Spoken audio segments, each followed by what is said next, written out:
Hello everyone and welcome to the stream. This is Otaku Showboat. Today is a Tuesday, November 5th, 2019, and this is day 94 of Pyanodon's Off the Rails. If you're watching the VOD on YouTube, please don't forget to comment, like, subscribe, hit the notification bell, and if you are so inclined, head on over to twitch.tv/OtakuShowboat to leave a follow to be notified when I go live. Sundays, Tuesdays, and Thursdays from 10 a.m. to approximately 1 p.m. U.S. Eastern Time. You can follow me on Twitter at Otaku Showboat, visit my website at otakushowboat.com, help support my continued existence on Patreon at patreon.com/otakushowboat, and take part in my growing community on Discord. The access is below this video. You can also support Pyanodon's mods development at patreon.com/Pyanodon. Today is election day in the United States. I will be going out to vote after the stream is over today. It is a little bit rainy here in the morning today, and we don't want to go out and potentially have to wait in line in bad weather. Today, elections in the U.S. are state-level elections, not don't think there's really many national elections. There might be one or two special elections for Congress from people who left but or died in office. But anyway, that's about it. Not too exciting as per usual. The voter turnout will probably be quite low, but I have a feeling that it's going to be much higher than normal off-year elections this particular go-round. So anyway, with that, I want to start today's stream like we started the previous stream, which is to remind folks that I currently have a couple of polls going on my Discord server. You can join that if you're watching live on Twitch with !Discord in the Twitch chat, or just go into the description below this video to click on the bit.ly link there. That'll give you the just redirects to the invite link to the Discord server. These polls are concerning whether or not to, or well, which version of, I should say, Pokemon Sword or Shield to stream. Which version would you prefer, as well as which starter do you think I should use, the fire, the water, or the grass type? And then the next thing is that the Pokemon streams will, of course, be preempting streams from the first Sunday after release, which will be the 17th of November. If you would not like for the streams to be preempted for the Pokemon content and would instead prefer me to stream more over the course of that week, you can help to provide funds for that. I have a fundraising goal of exactly $100. If you provide, in total, across all the people, all the various methods, $100, for whatever other reason, of course. This is just a, dumb, quote-unquote, total of whatever funds I happen to get, either through Patreon, Twitch subs, cheers, direct tips. It's all going to go towards that fundraising goal, quote-unquote, even if they are intended for something else. That will cover the lost time from not being able to work during the time that I would stream extra. That's all that is just it would cover the cost of not working during that time with the work that I do to directly make money, you know? So that's why. That's the why I have there. And it's completely optional. It's only if you would like to still have Factorio and Morrowind during that potentially up to 2 weeks after the release of Pokemon Sword and Shield. Otherwise, we're just going to be streaming Sword and Shield during that period of time. Also, as another reminder, there is no a Pyanodon's tutorial going live today, nor will there be on Thursday. I am working out the details of the coming schedule for that. What tutorial will be next type of thing. I've basically decided on what it's going to be. It's definitely going to start with a video discussing what to do at Blue Science. Once you get Blue Science, we need to have a bit of a discussion about what is now available, what you need to spend time doing, preferably before you start moving on to work on Purple Science, because the path to Purple Science is going to need to involve diamonds. Depending on how you get diamonds, your path to Purple Science is going to also involve Vanadium, because it's also going to need super steel for special small parts, because you need special small parts to make diamond mines. So we're going to have I am going to make the assumption that you will mine and process diamonds, not particle accelerate and skip all of that. Although you can absolutely do that. I did that. I particle accelerated initial diamonds to use for Purple Science. That way you can hold off on actually making super steel as well as special small parts and aerogel, for that matter, for a bit later on. After even circuit 3s. Like, you can just bypass it until after circuit 3s if you do particle accelerate for diamonds. One other thing I want to note, we have officially hit 1,000 views on the first Pyanodons stream. The first video, first day of our Pyanodons Off the Rails stream is now above 1,000 views, so yay! That is, in 180 days, on its 180th day of being live on YouTube, it has hit 1,000 views. So that's like the best for my channel. It's not like particularly impressive in the grand scheme of YouTube and everything like that, but for my channel, yeah, it's very significantly better than any other video I think I have ever put up for that time period of 180 days. That's, yeah, half a year. So, yeah. Also, Kitty is sick. He is in my lap right now, lounging in my lap, just recovering from a cold.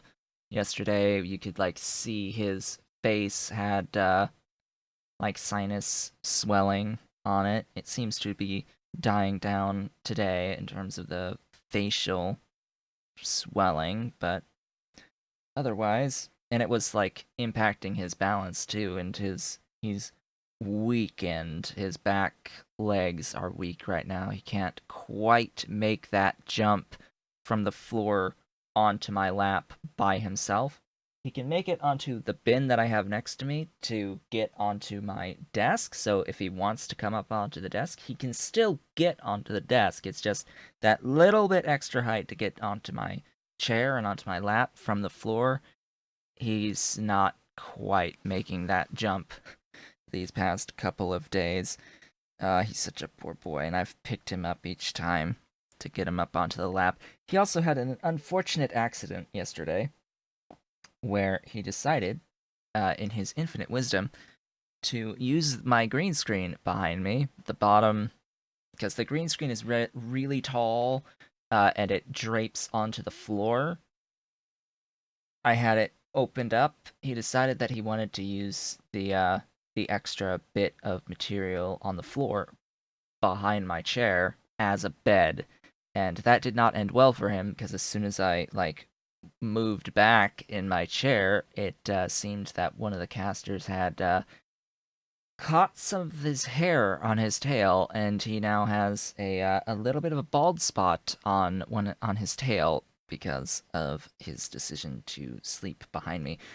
or try to sleep behind me. So yeah, it was fun day for Kitty yesterday. Kitty had a fun day yesterday, being sick with facial swelling as well as choosing a rather unfortunate spot to lay down and put his tail right on in one of my chair's caster wheels. So yeah, it's a great day for him yesterday.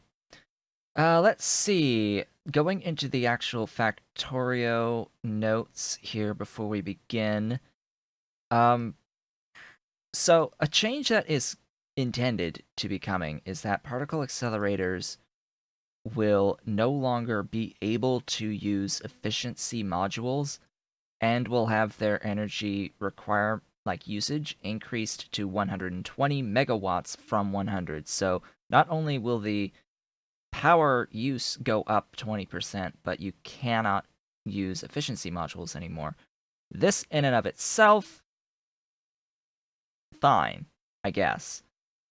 The issue is that, and I've found this out today, I actually discovered this. If one removes the efficiency module effect as an available effect to use on a building type on an assembly machine, it actually removes the ability to use any module in that building, as well as prevents the use of all beacon effects. Beacons won't even affect that building anymore, which is honestly a bug somewhere. I am uncertain. I think it is part of the base game as like a base game issue, but it could be a script somewhere in one of the Pi mods. I don't know exactly, but yeah, as it stands, as Kitty sneezes, uh, removing the consumption effect as an available effect for buildings prevents the use of every type of module in that building, and that is actually what is causing the Pyanodon's Pumpjacks to not be able to use any module, even though they're supposed to be able to use speed modules. So the Pyanodon Pumpjacks right now are supposed to be able to use speed modules, but they can't, because for some reason, by not having the consumption effect as an available option, it prevents every module from being used, which is really strange, and I don't know why that is happening, and I think it's potentially a bug with the base game that may just have been there for quite some time, because this has been like this for quite some time. So just going to point that out, that if the particle accelerator change goes through as is, that you will no longer be able to use any modules on particle accelerators, nor will you be able to do anything with beacons for them, and they're going to consume 120 megawatts each. Yeah. Not intended, I'm pretty sure, for that to be the case.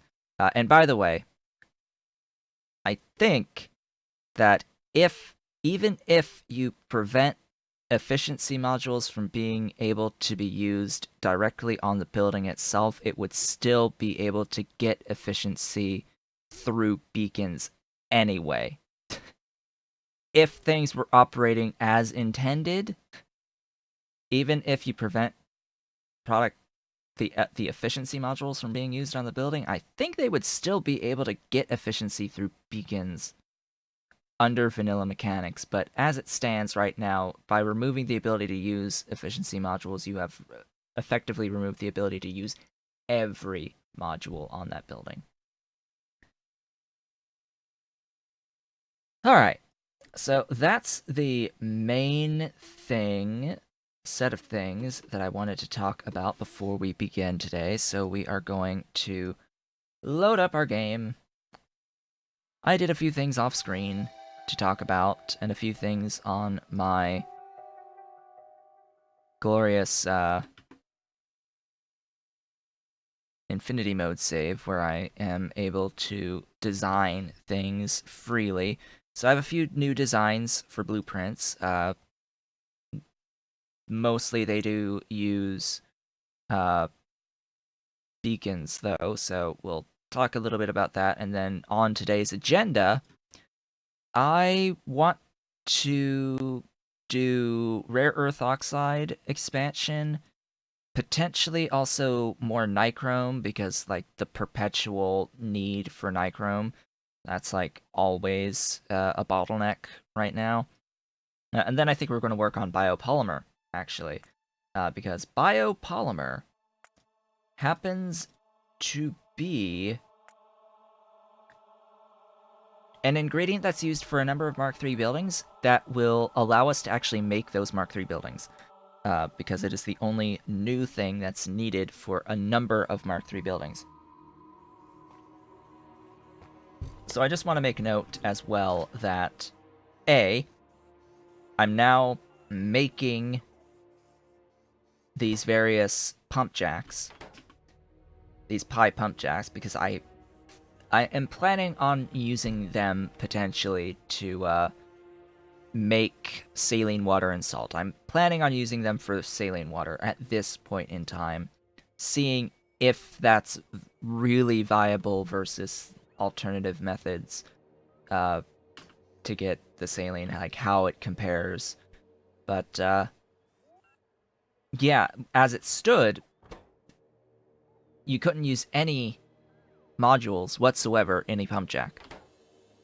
You just couldn't use any modules whatsoever in a pumpjack for some really strange, weird reason.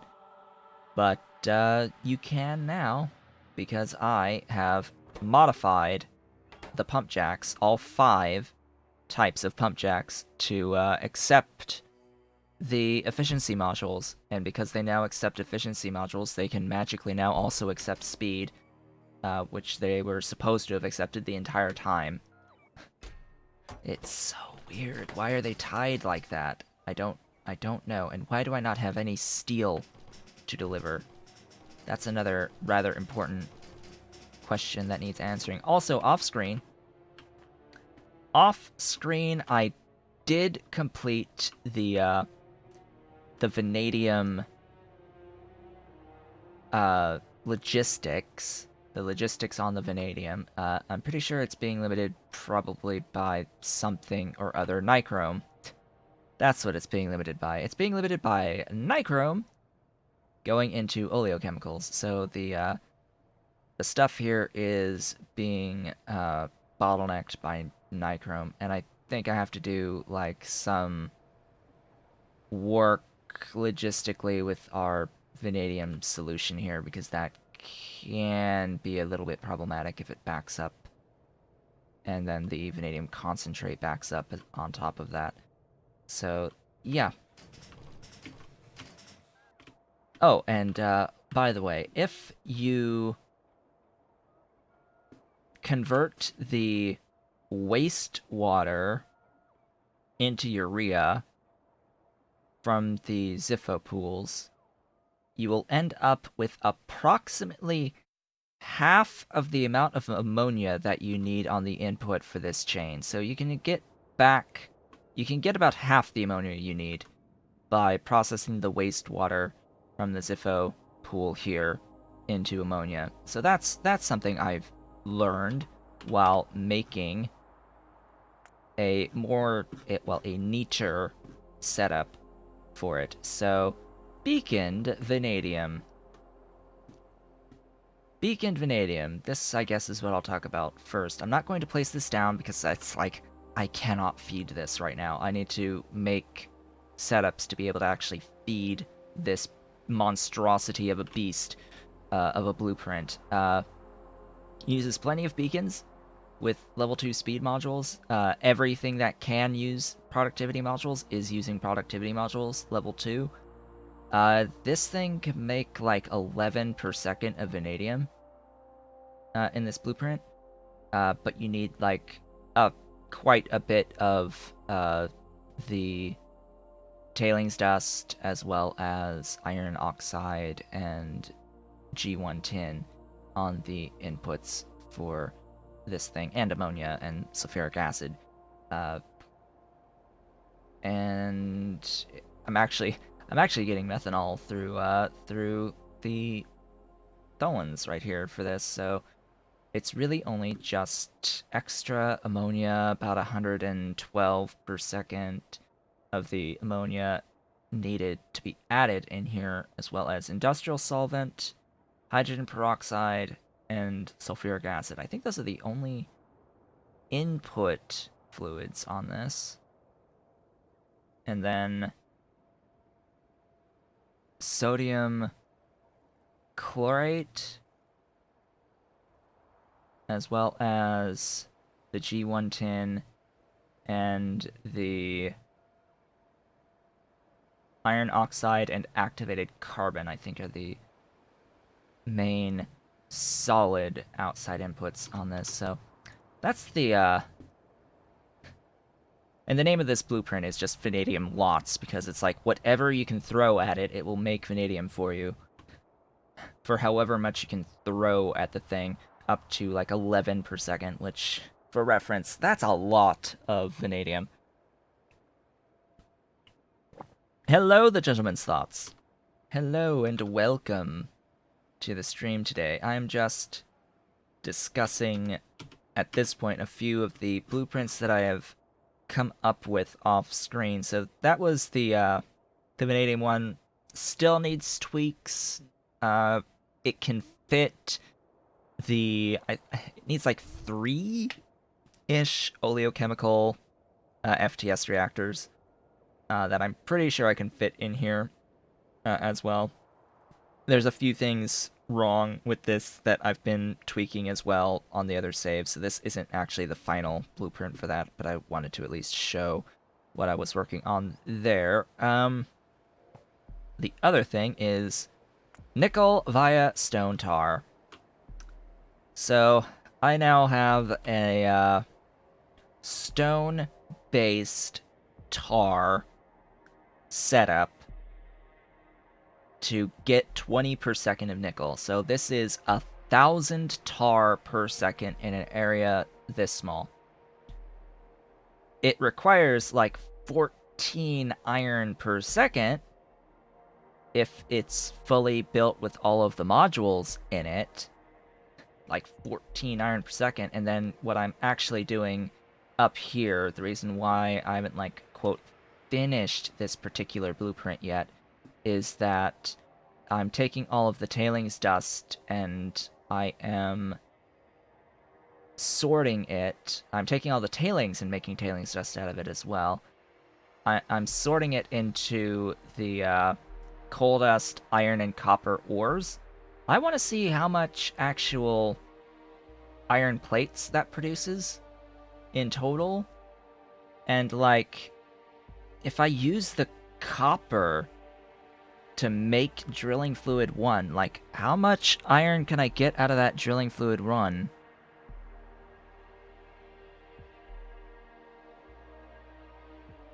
Well, yeah, this is like 150 some stone per second, I think, something like that. It's not 150 because of productivity modules, but it's a lot of stone. It's a lot of stone. This is all blue belts, by the way. This is all blue belts, and I've got a blue belt of stone going into each of the 3 DDCs, making me tar. Making me tar. But yeah, it's a lot. It's a lot of tar. It's a lot of iron oxide actually comes out of this, because I'm taking the coarse stuff. Yes, coarse stuff. The byproduct of this tar recipe is some coarse matter, some tailings dust, and tailings, as well as producing tar. The tailings can become more tailings dust, as well as acid gas that can also be used to make some sulfuric acid in this process. So we've got basically this making us sulfuric acid and a lot of tailings dust that can feed vanadium, which is fantastic. And then the coarse fraction can get processed into gravel and iron oxide. Gravel and iron oxide and stone, so it can help to self-perpetuate itself a little bit. It doesn't provide anywhere near enough to keep feeding itself constantly. You definitely need a lot of input of stone here, but it offsets it a little bit, cycles back in. And then you can just take your iron oxide and make it into plates directly, or into, say, unslimed processing, and then use it to make some steel as well through molten iron. Kitty has now left my lap. He was here the whole time. He's still sick. Still sick. I think a little bit better than yesterday, because it seems that his swelling in his face has gone down from yesterday, so that's good. Sinus type swelling in his face yesterday made him look strange. But yeah, so this is like how to get tar via iron, basically iron to tar. It's about 14 iron for the 1,000 tar with level 2 modules, anyway, productivity modules. Offset slightly by the amount of iron oxide produced to go back into iron, and what I wanted to look at with this exactly was how much iron ore can I get, or how many iron plates can I get back by doing the tailings dust separation, and then how much iron can the copper from the tailings dust separation provide. So those are the questions that I have that I want answered before I really start thinking about using that as a process. So yeah, that's a thing.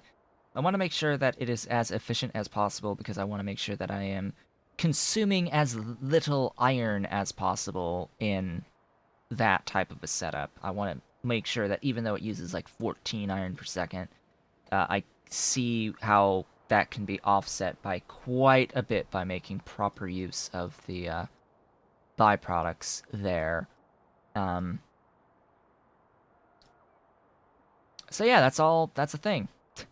That's a glorious, glorious thing. It's so sad that we're going to be losing efficiency modules at some point on these particle accelerators. You know what would be a good alternative, actually, because of this bug that exists, that if you remove the ability to use product efficiency modules from buildings, it removes the ability to use any module?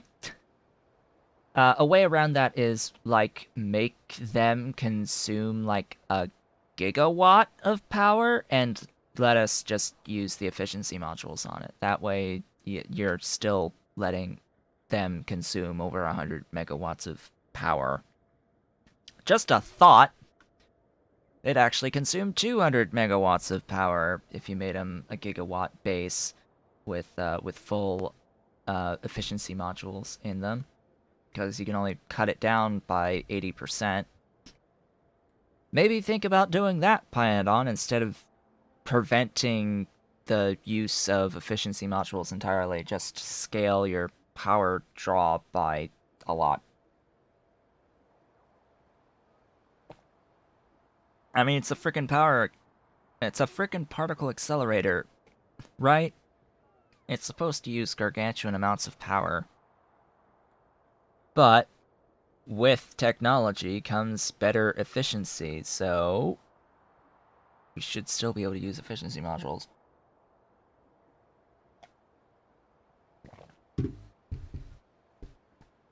I think a gigawatt with efficiency modules would be a good compromise there. Instead of trying to remove them entirely and also have this bug that prevents you from even using speed modules on the things to begin with. And it gets around the fact that even if you do remove the efficiency modules from being used on the building itself, if things were working properly and you could still do effects, like do beacon effects on that building without having it accept the module type. Like, say, for example, you remove speed. I'm pretty sure that if you removed the ability to use a speed module on a building, you could still beacon speed to that building, right? I think. I think that's how that works. Even if the building cannot accept a speed module, you can still beacon speed. I have to test that, actually. I honestly don't know, but the logical part of my brain is saying that that should be the behavior of the beacons, so it will still likely be able to be beaconed anyway. You still have to get to purple science to get the beacons, though, so it just makes it so that people wouldn't want to use particle accelerators until after they can beacon them some efficiency. If you can't use any module, if you can't use efficiency modules on them anymore. So yeah, that's the thing. All of that is a glorious thing. Now, that is next. What was I going to work on today? Well, I think the first thing I want to do is go down here to show off that I have placed down some extra rare earth processing. Say hello to the rare earth setup that I have all the way down here. So remember how I have this rare earth processing setup down here that has 2.5 ore in, something along those lines. It's currently being limited by the ammonia. Yeah, the ammonia is what's limiting here. By the way, we have new tooltips at this point in time. The game has been updated. Base game has been updated, so now we have the new tooltip system, as well as the new system for placing tiles by construction robots. So theoretically, they should now be able to place tiles down faster. So let's, like, do a test of this and see. Let's see how this goes.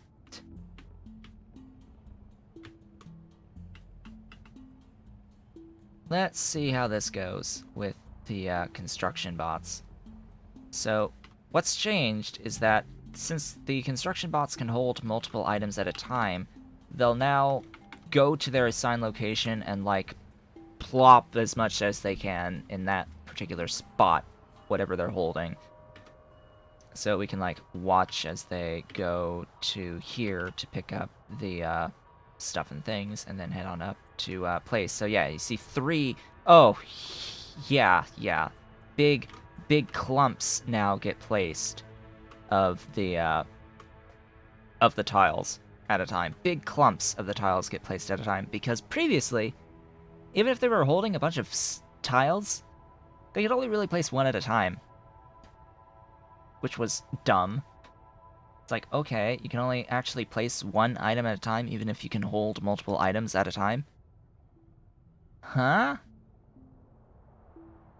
Yeah, so now they're going to be able to do tile placement significantly faster than previously, saving lots of trips back and forth.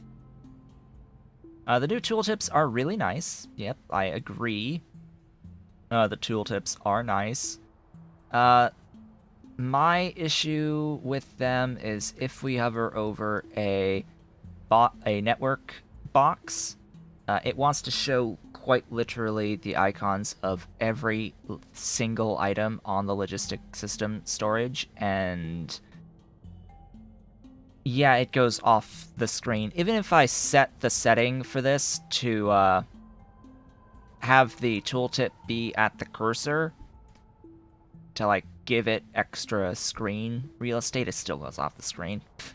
It still goes off the screen. It's such a long list. I want to have a setting to disable the logistic storage system storage list on the tooltip. I want to just disable that list off the tooltip completely, because all of that information is here by pushing the L key.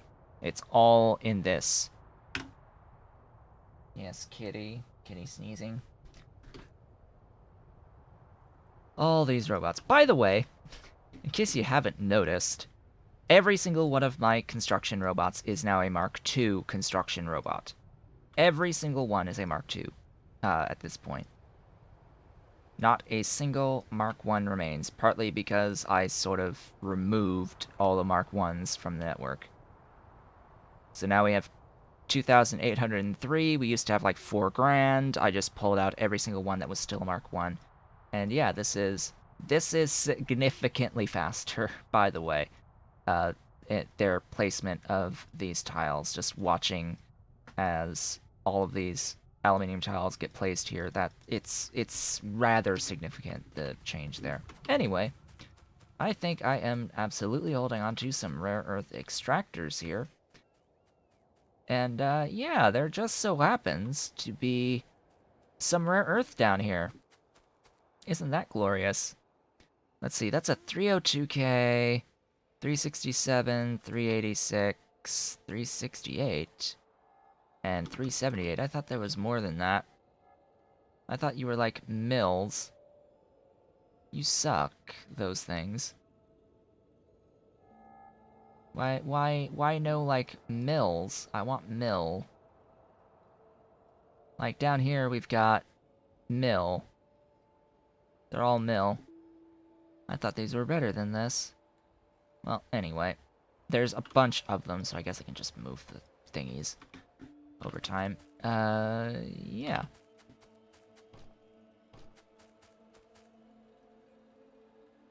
I guess it doesn't really matter. I'll do that one and that one. These will mine 2.5 per second. Or shall we say 3 per second because of my mining productivity. So 3 per second on these at this point in time. That's good to know.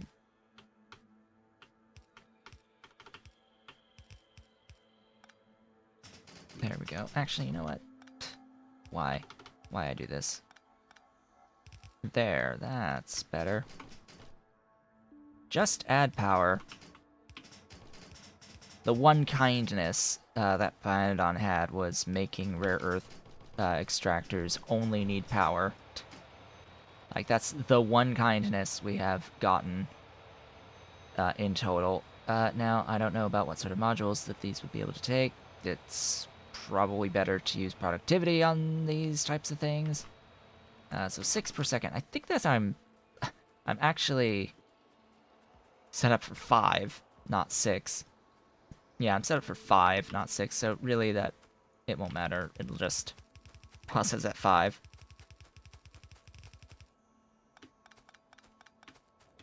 It will just process at 5.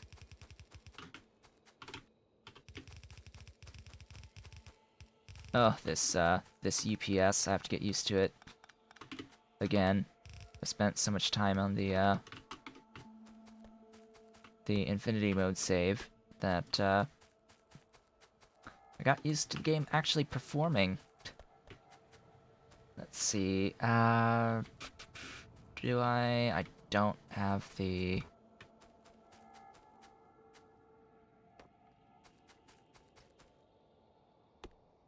No, I was talking specifically about the mining itself, not the chain itself. The chain itself requires organic solvent and sulfuric acid and ammonia in.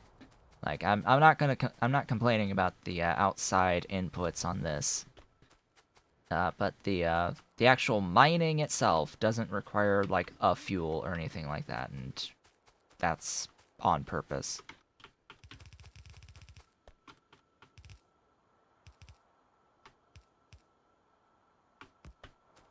This is just extra iron oxide and all that good stuff, and this is going to be a avoiding line a void line, something like this. Just yeah, something a little bit like that.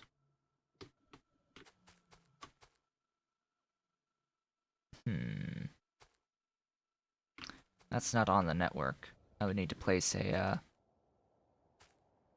thingy.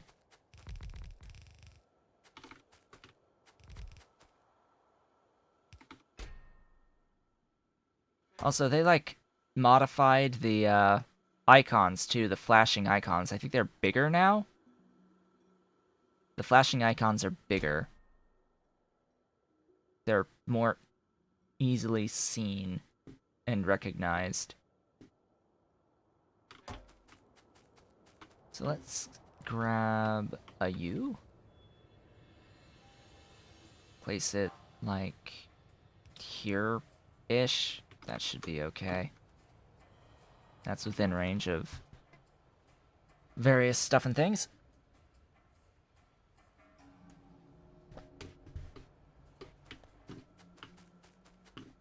And then we just need to add stuffs. Yes, add stuffs. Because we are processing up to here. We need organic solvent, and we need to make sure the tailings are dealt with. It does seem like they are being dealt with, although I will probably need additional dealing with. Now that I am thinking about it. Also, just a note to Pyanodon that these sinkholes have an iron underground. I mean, I get that you unlock these at a tech level where you're still at the iron underground, but so many things use your chrome. So many things use your chrome.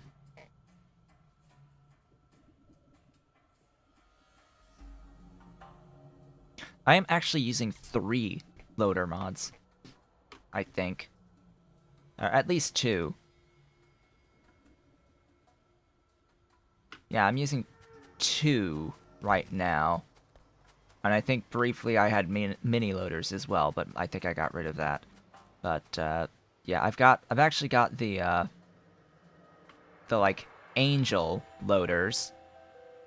In terms of the sprite was done by Angel. It's loader redux, and then the deadlock loaders. And I actually am preferring the deadlock loaders just because they are significantly easier to make. Although I am handicapping myself with these loaders, basically because they're so easy to make. I could like cheat the system and keep making higher rank stuff, even though I can't make the actual belts of that rank yet. I've limited myself to only using the loader type of the type of belts that I'm currently able to craft, or that I am currently crafting. However, at this point in time, like at this point in the game, I can totally make these extreme fast red belts now. I can totally make these now. So I could be using these extreme fast loaders. The only reason why I would want to use any of these extreme fast from the Ultimate Belts mod, the only reason why I would want to use them, the only like purpose would be for the undergrounds. Like I would only really use the undergrounds because they have incredible underground distance. Like in absolute incredible underground distance. The you go from a max length of 9 on the blue undergrounds to 30 on the ultra fast. And the ultra fast is also, you know, twice as fast as a blue.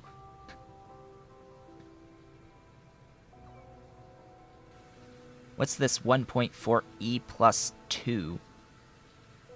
Huh? Okay. That's 140 for reference. For reference, that's 140. The E is just 10 to the second power, basically. So it's 140. Yeah, it's 140. for some reason, it wants to go into E notation once you hit that third place value. Even though it extends the amount of text by 4, it's like, oh sure, let's instead of just adding one one character of text to signify 140, let's add 4 spaces of text and use E notation. Actually 5 because of the point. Because of the decimal. It's like, excuse me? That makes no sense. Why would you... you should only use the E notation if you're actually going to save characters. Huh? Anyway, it goes from the 90 to 140, and then just keeps going beyond there until the top level of the Ultimate Belts mod is like 270, and yeah, it breaks the game. It literally breaks the game in its current state. You shouldn't use them, actually, because they break. They are quite literally broken. They go too fast for the game to properly calculate. Although the reds are just fine. So I could technically go over to where I'm making my belts, which is right here. Because I have these, just say and define that this is what these are all going to be. I could make the green loaders and the red loaders now.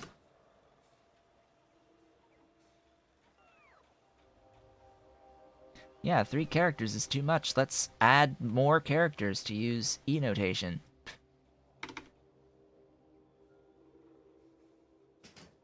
Yeah, so I want some of the underground belts. The only issue, of course, being each of these will always require blues. So they are expensive in that they are consuming a bunch of blue belts to make these higher level things. It may not be that much on the outside ingredient. All you're really spending is small parts in the previous level, but each one requires blue undergrounds. So it's like you're spending a whole bunch of blue undergrounds to do these upgrades. However, I've got blue undergrounds. Like, that is not an issue. Let's set these up.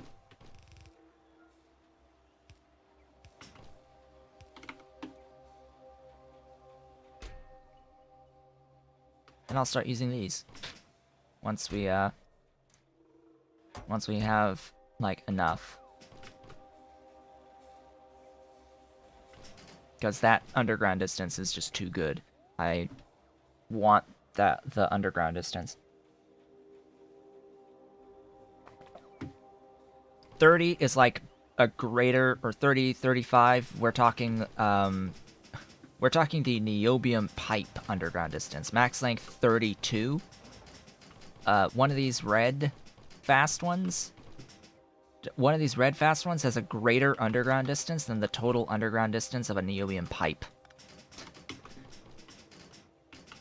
In fact, in terms of the raw resource usage between the belts themselves and the undergrounds, it's better resource usage to use the undergrounds rather than place any amount of regular belt of these upgraded things. Because one underground is worth... One pair of undergrounds is worth that 35 regular belts. So it's like, huh, yeah, I think I would spend these, let's see, 10. That's 10 blue belts. 10 blue undergrounds I would spend on that versus the equivalent cost of using the blue belts to make 35 of these. Yeah. Oh yeah, big train of bots bringing in all of these small parts. Speaking of which, one of these days I'm going to just forcibly enable productivity on small parts. One of these days I'm just going to do that and be like, hey, this should have been a thing the entire time. Also, we have like 123 beacons. I sort of want to start making use of those soon-ish. Alright, let's do some stuff. I have a lack of ammonia right now. And I want to make sure that I don't need more production of urea. Because what it's looking like is I am using most of my production of urea. In fact, what this tells me is that because these two at the bottom are the only ones that are full, it's telling me that I only have about 5 spare. I'm using 55 units of ammonia per second in my base right now. For reference, this setup makes 60.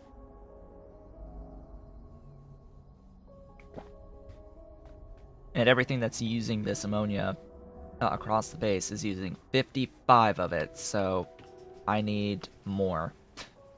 Like, I need more. M-O-A-R, more. Just need more.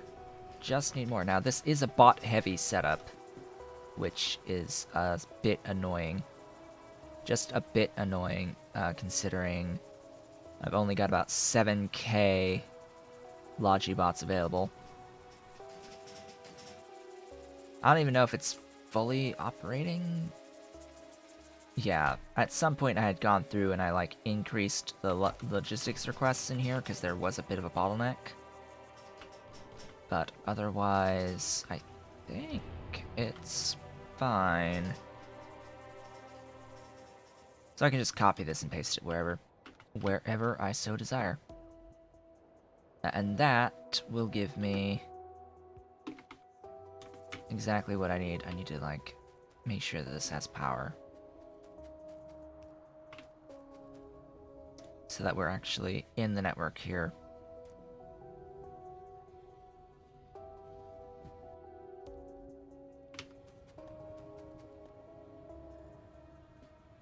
And then we need the glorious stuff and things.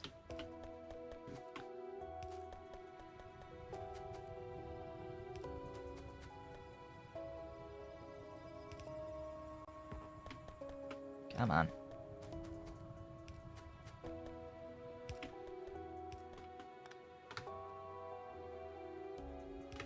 There. So that will be the fluids in.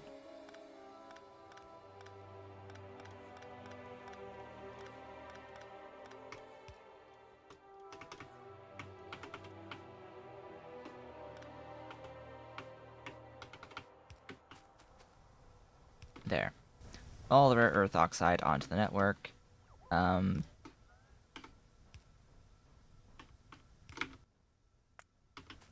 And also the oxide, because why not?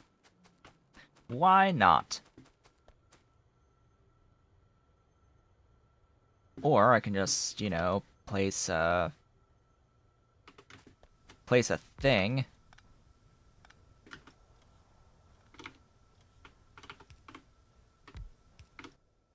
and make stuff. And then do the thing. Ta-da! I have to start getting in the habit of always doing this. Just convert to iron and have all the iron. Need as much iron as possible. Now, to actually do stuff with this. Can I, like, do... No, I can't. Oh, yeah. Yes, I can. Alright, right there. So I should have the,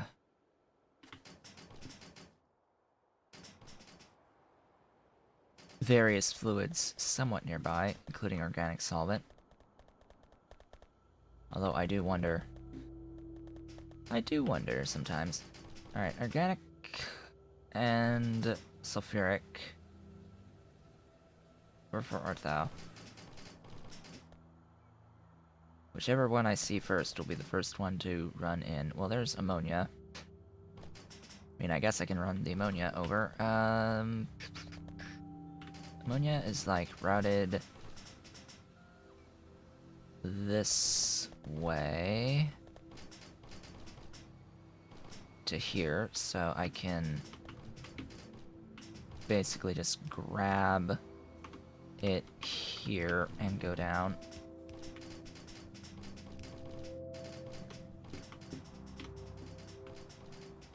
This is fine.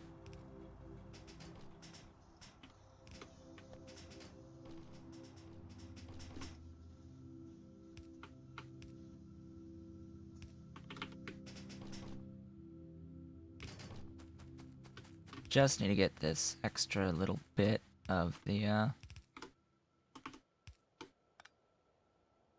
rare earth oxides. Now, where is my sulfuric acid? I know I have you.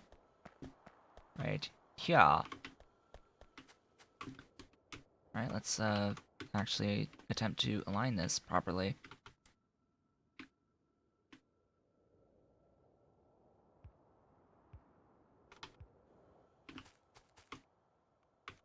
Excuse me. I am apparently in my own way.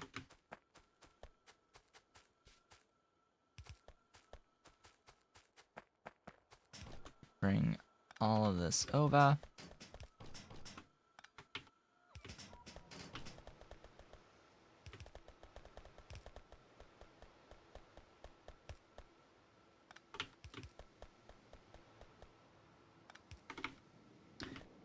Organic solvent. That is our issue now. Now, I thought I had brought a pipe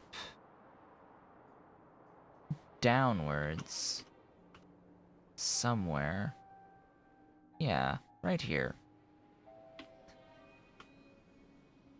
So, in actuality, we're not going to be feeding the organic solvent this way. We're going to be feeding it the other way.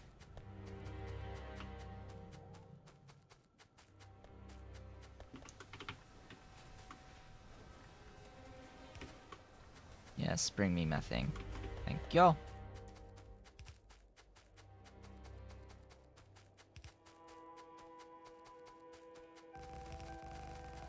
Oh, thank you for filling stuff in, my nanobots.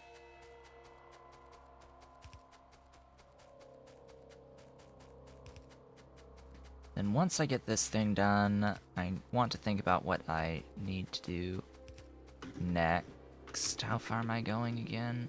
Out to there.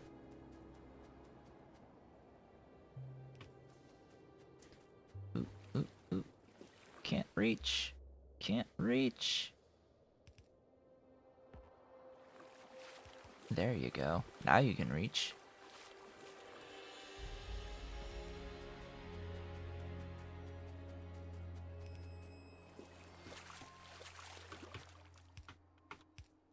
I just hope that this pipe has enough.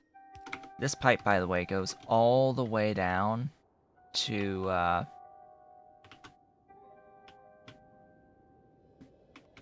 think the niobium, actually, or something. Wait, where are you going? Oh, you're actually going to the main line on the bus. Okay, well, sure. Sure.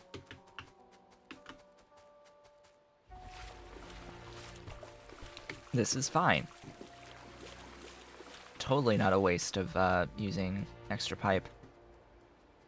Alright, let's think about that nickel setup that I just shown. This. Nickel via stone tar. I need a lot of nichrome. Like, I need nichrome. I need to see if my current, like, I'm sure my current high-grade nickel processing is being limited by something or other. Let's have a look here at this biofilm. Biofilm is the limiting factor on the current processing of nickel, which, by the way, the current processing of nickel, I want to make that, like, show this so we have a greater appreciation of how much space will be saved if I were to just spend iron on it, on making the tar for it. So 3 of these, it's like 1,000 units of tar. 3 of these setups of DDCs, converting coal into coke, and then coke into ash, basically. Each one of these 3, so these are like 3 squares, shall we say, 3 tiles worth of these setups, converting coal into coke and coal gas and tar and all that. Each one of these is fed by an entire 2x2 square of mushrooms being converted into coal. So each one of these 3 is fed by an entire square. So it's 3 2x2s feeding into this one 2x2 to make these, to make nickel. Why do you not have power? Like, excuse me? I thought you were supposed to have power. You too. You need power. Alright. So, yeah. I also added a 4th one there to make sure that I could get enough nickel to feed my cermet production. That's why that exists. What is with my iron not existing? Hello? Iron? Right, that was the thing that I was going to look at. Why was I not getting any steel? Why was I not getting any iron? 0 molten iron. Why?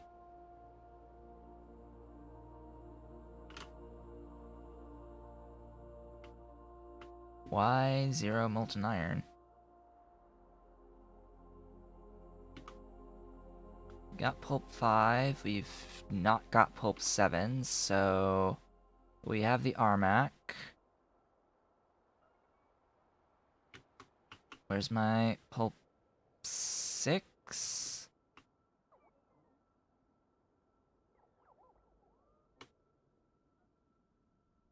We don't have pulp 6. You've got sulfuric.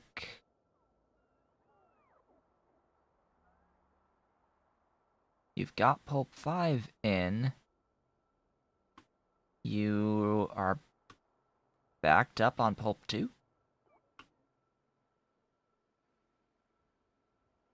Have I deadlocked? Have I deadlocked on pulp 2? That's entirely possible.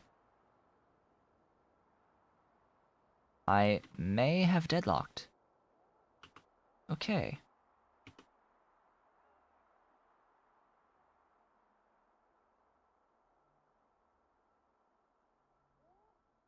Yeah, that is what I think just happened here. I had a bit of a deadlock with producing pulp 2 over there because I didn't make proper use of overflows / underflow valves. Which, by the way, as soon as that starts moving again, will mean that I think I'm just out of urea production.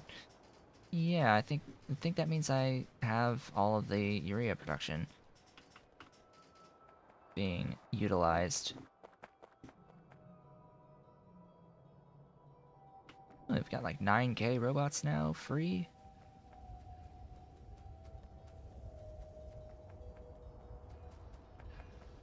One of these days I'm going to do the high-grade tin. One of these days we're going to do the high-grade tin.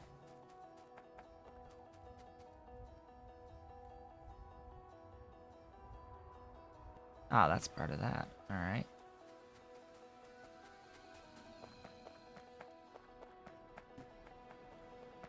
Okay, let's fix the stuff and the things.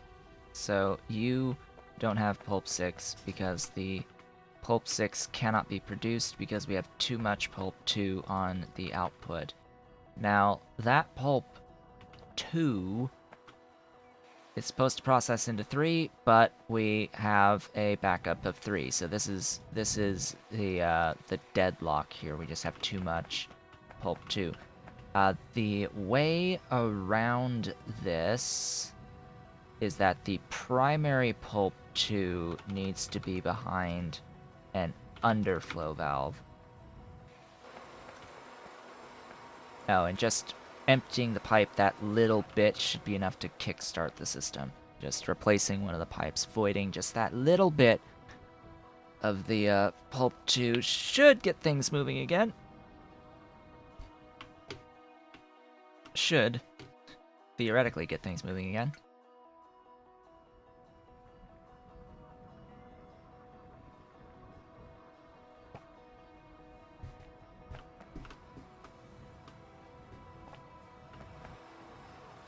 Now, I don't think that this will work in perpetuity. That's the only issue. Is like, this is prone to breaking if things back up. But I don't know how to properly fix it. I hate pipes. I hate dealing with pipes.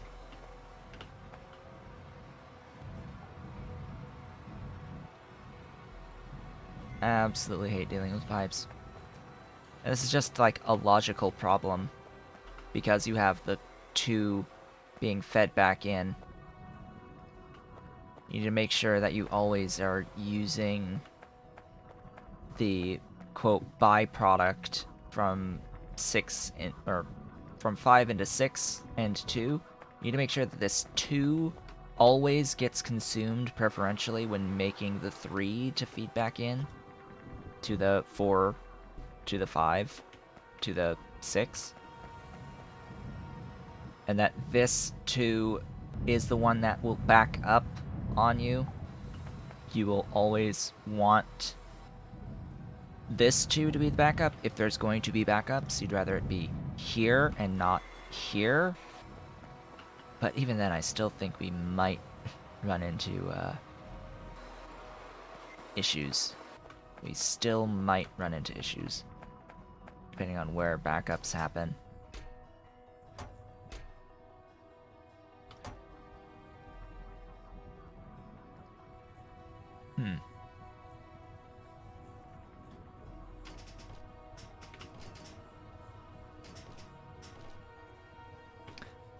Either way,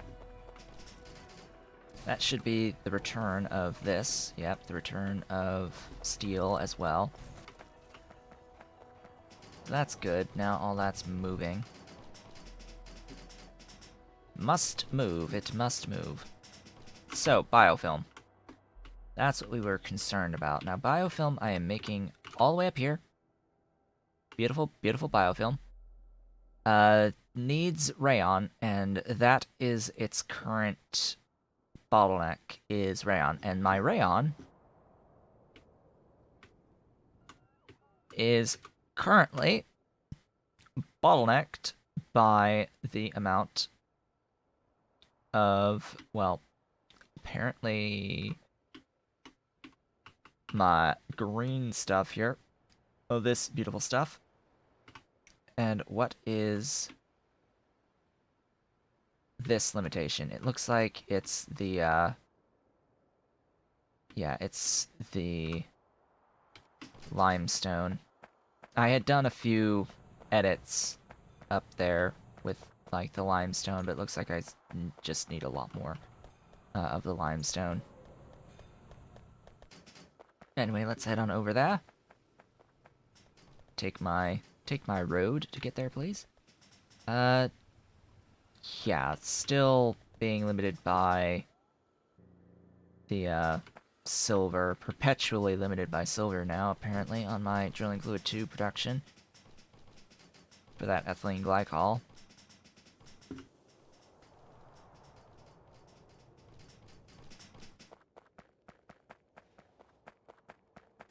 So what I did out here was I took another source of sulfuric acid and brought it over. So now there's a lot less of an issue with feeding my rayon with enough sulfuric acid. I brought in another pipe from the side. So that's okay, but this is being limited by the amount of thingies here. Limestone, hey, could you output priority to the actual stuff, please? Because excess is just getting voided anyway.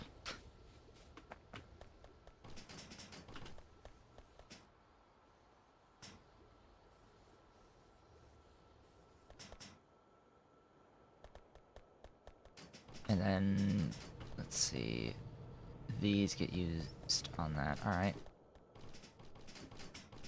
My beautiful and glorious slacked lime loops. May just want to, make more of these. May just want to make more of these. If I want to do it on site.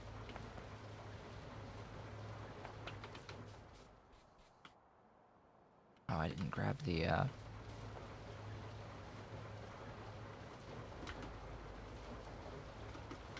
Come on. I need to grab the stuffs. There. Just like so.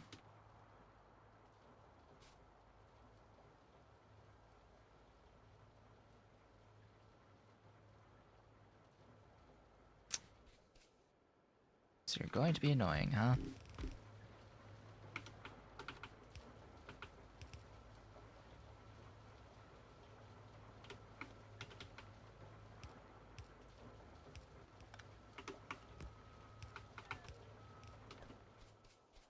There. That'll do it. And just an extra 3 to help out. Also, you.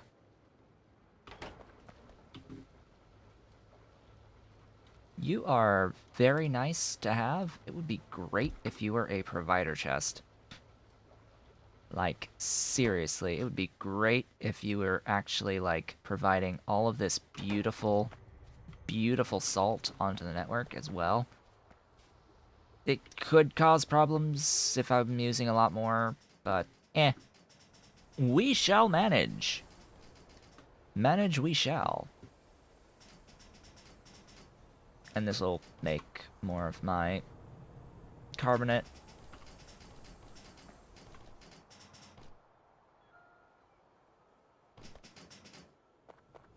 And this will also mean that I will be able to get more rayon in the end. Lots more rayon. Why do you not have...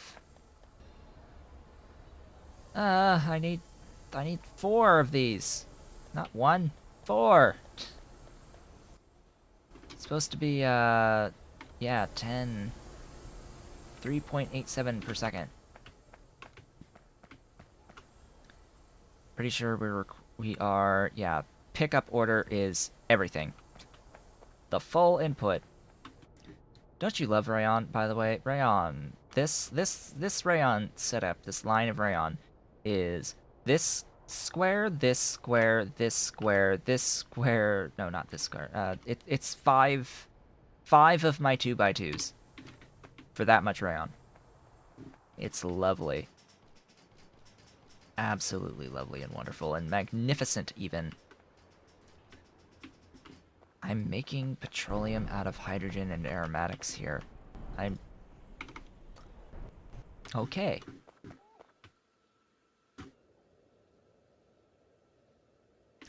I should never complain about not having enough sulfur, by the way, because this is sulfur.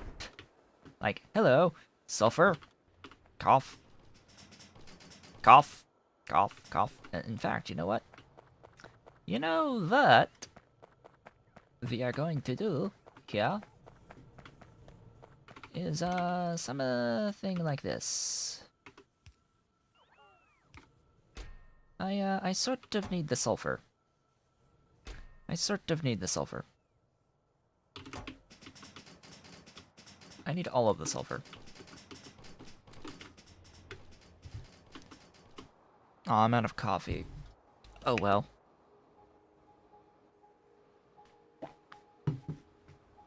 Okay, what is next? Now that I took care of that, ideally we will be able to get more nichrome. Like, just for reference, all of that nonsense that we were just doing up here with trying to reduce the bottleneck on the production of the rayon was to reduce the bottleneck on the production of the biofilm, to reduce the bottleneck on the production of the liquid nickel, the molten nickel, to make more nichrome faster. All of that was to make sure that we have the nichrome moving at maximum efficiency. And since we're now getting apparently more sufficient quantities of the glorious limestone here, more sufficient to the point where we're almost all the way at the end here on this. May need even more. May need even more of those buildings making limestone. That is getting these buildings going quite well. Why are you yellow? You should be red, not yellow.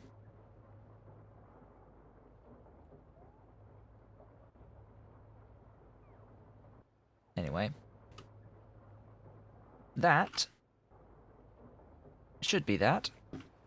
Let's have a look at the production of biofilm. We can see that there is non-zero amounts of biofilm over here now. So it's apparently moving. We've got a delivery order of 40 now, all coming in to make more biofilm. And the more biofilm we make, the more nichrome we'll have, basically. So that's going to take care of that for now, I think. There's really no point of expanding my ability to make molten nickel for nichrome if we are just going to be bottlenecked on the production of the biofilm anyway.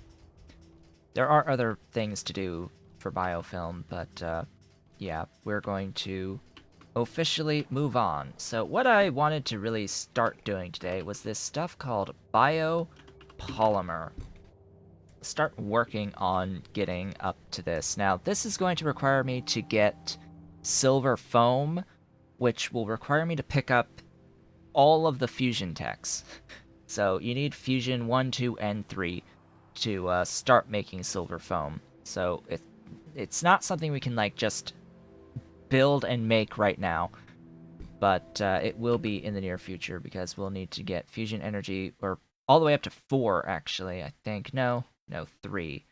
3 gives you the silver foam, so we need 1, 2, and 3. So that's 100, 220, 290, 290. Oh, plus, oh Jesus, times 3.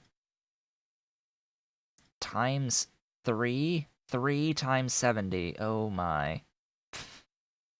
Oh my goodness, that's going to be a long time. A very long time. A very long time. But we can do the silver-zinc alloy, and we can set up like the things to make the foam. But yeah, biopolymer is going to be very important because it is like one of the things that many of our Mark III buildings will use. There are a number of Mark III buildings will use biopolymer. There's also a number of Mark III buildings that only need the biopolymer, and we have everything else already. So, trying to find a good example of that, because I know that a good example of that is this building. The Mark III Pumpjack will require biopolymer, and that is the only thing that we don't have to make it. So, I want to spend a bit of time trying to make that. This is being limited by the amount of circuit 2s that I have. That's another thing to explore, by the way, is the Pumpjacks. And just to show folks, I have done the fix, or a fix, to Pumpjacks. They can now accept the speed modules because I added in the ability to use the efficiency modules. It's just some weird thing with the efficiency modules as defined in the code. If you remove the ability for a building to use an efficiency module right now, it removes the ability to use any module, as well as removes all ability for beacons to impact that building, which is really strange. Really, really strange. Alright, so the biopolymer. What do we need besides the silver foam? Well, we need urea, collagen, Knellgas bacteria, and diesel. A few of these are new. Knellgas will be new. We need Gen Labs. I've got Gen Labs being produced, so... Oh god, more nichrome. More nichrome. The ground sample is free, but... Really? Nichrome? I see oleochemicals, and my mind reads nichrome. Speaking of which, I want these things. In fact, I want to kill that and use that. Give me... Yeah, make sure I have at least 50 at a time, so... Yeah, about these. Whee!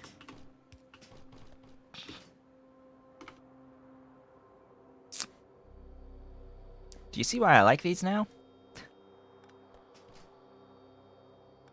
And it gets crazy the higher up you get in the tiers of those undergrounds.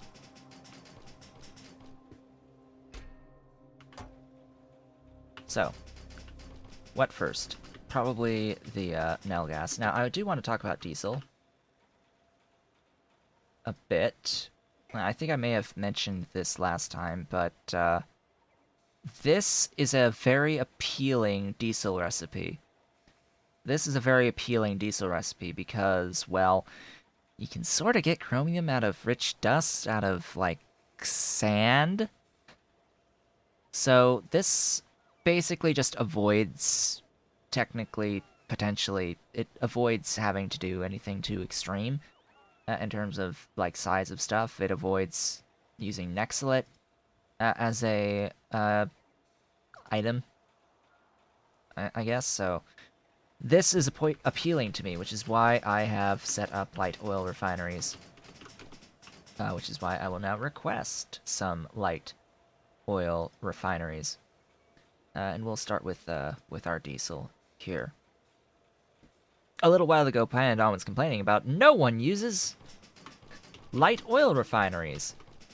And then I looked at the light oil refinery recipes, and I was like, but diesel... That's a good recipe for diesel in the light oil refinery. So we are going to absolutely do this. However, I think I'm going to take a little bit of a break, a few minutes early today. I will be gone for about 3 minutes and return. Just a quick bathroom break and all that. We will listen to Factorio music. In the meantime, I will be back shortly. And I have returned. I did not get more coffee. I get more coffee after the stream. That's when I get more coffee. Yeah, I get more coffee when I make my lunch after the stream, usually. Although, today is going to be a little bit different after the stream. Because today is election day. So, gotta go vote! Gotta go vote! Do that voting. May not be national elections, but it's still rather important elections. Especially in Virginia, my state, because we This is the first election after forced, court-ordered state redistricting. So that's going to be fun. That will be fun. Quote unquote. Yes, thank you, phone, for telling me that it's time to take a break. I've just done that. So diesel. We are going to be making some diesel out of the light oil recipe for diesel. We've got a bit of excess amounts of chromium right now, by comparison. Oh, look. Biopolymer. Oh, look, biopolymer. There's a lot of Mark III stuff that uses biopolymer, it's interesting because that forces you to go up to Fusion Mark III. That's like a bit strange. So let's see, we've got the automated factory Mark III, needs biopolymer, the wood processing unit. We'll actually be able to make the wood processing unit as soon as we get biopolymer. Similarly with the botanical nursery Mark III, we could make as soon as we get biopolymer. Desulfurizator. That's not like an English word, by the way. The ator isn't, like, I've not seen this. It's desulfurizing unit. Desulfurizing ing unit. Now, you can say desulfurizator as its own thing. That's an independent word. That is not a word to describe a unit. It would just be the desulfurizator Mark 1, 2, 3. Like, that is actually that is proper English. You can say that because then you've named the unit you've named the building desulfurizator. Even if it's not like an English word per se, or even if it is. But anyway, anyhoozle, we're talking about biopolymer. DDC Mark IIIs, very important buildings. Olefin plants, methanol reactors, powerhouses, yeah, soil extractors. All these rather important things, and hey look, carbon nanotubules, another thing that's used in a lot of Mark III stuff. Another thing used in Mark III stuff. Oh hey, another thing, this hyperelastic material used in Mark III stuff. I don't know about this cross-section LED. No, that's directly in circuit 4s, but... And then the condo processors are circuit 4s. The hell are you? Oh, quantum. Quantum computing, okay. Sure. We'll go with that. And then these fault current inductors. Hey, Mark, like, intelligent units. Hey. So, biopolymers are absolutely necessary to go into circuit 4s. And by getting biopolymer, we will be able to potentially start working on circuit 4s. We've got this chromium cobalt alloy, by the way. What's this Nexlit silver matrix? Well, we can make that. Like, we can make this right now. We can make this. I need more silver, but we could make this right now for this paradigmatic resistor. And then circuit 4, printed circuit substrate 4, PCB4s. Like, what's new here? Well, heavy fermion, that's going to be used in other Mark III stuff, so we'll probably have it by then. Zinc oxide nanoparticles. Well, we're going to need, like, zinc nanocomplex as well at some point. Nanocompound. Hey, it's acetate. Hey, it's like Relesia extract. Well, guess what that's from? Like, guess what that's from. So, yeah, this is somewhat okay. Ish. Zinc plus lead. It's used in hyperelastic as well as the harmonic absorbers and this LED. So, yeah, and then this is used in more Mark III and Mark IV. And high-tech bots. Hey, look at that. Ooh, joy. Ooh. Ooh, I am so very much looking forward to these. So very much looking forward to these. As soon as you get your intelligent units, and then diamagnetic material, which, that's in particle accelerators, by the way. Yeah, we're looking good. We're looking good. You can't say desulfurizator without breaking your tongue. Yeah, some of the words are quite literally tongue twisters in this mod set. I can get rid of the blues completely because now we are on these extreme fasts. What do I need? I've got my thingies. Diesel! Diesel! Glorious diesel.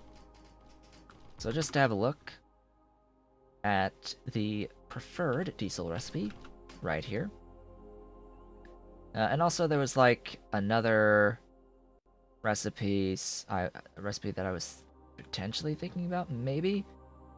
Yes, there's this petroleum recipe as well. This is a decent recipe for petroleum. Now, there's another way to do this petroleum without needing chromium.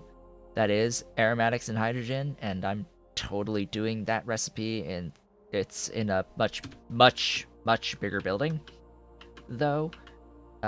It's being done right here in reformers. It's aromatics and hydrogen to petroleum. But if you add chromium and use a light oil refinery, which is significantly smaller than a reformer, you get more. You just get more. More. Tall oil from naphtha is an interesting prospect if only tall oil could convert into light oil significantly faster in a fluid separator.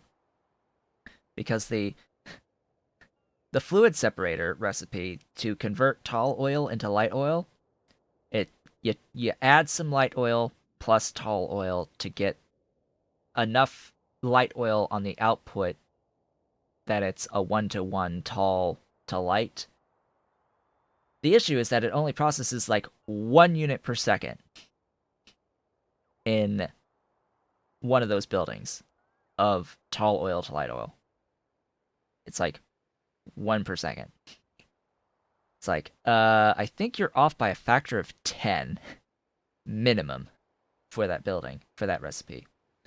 So that's sort of why I'm not too interested in the tar to light oil to begin with.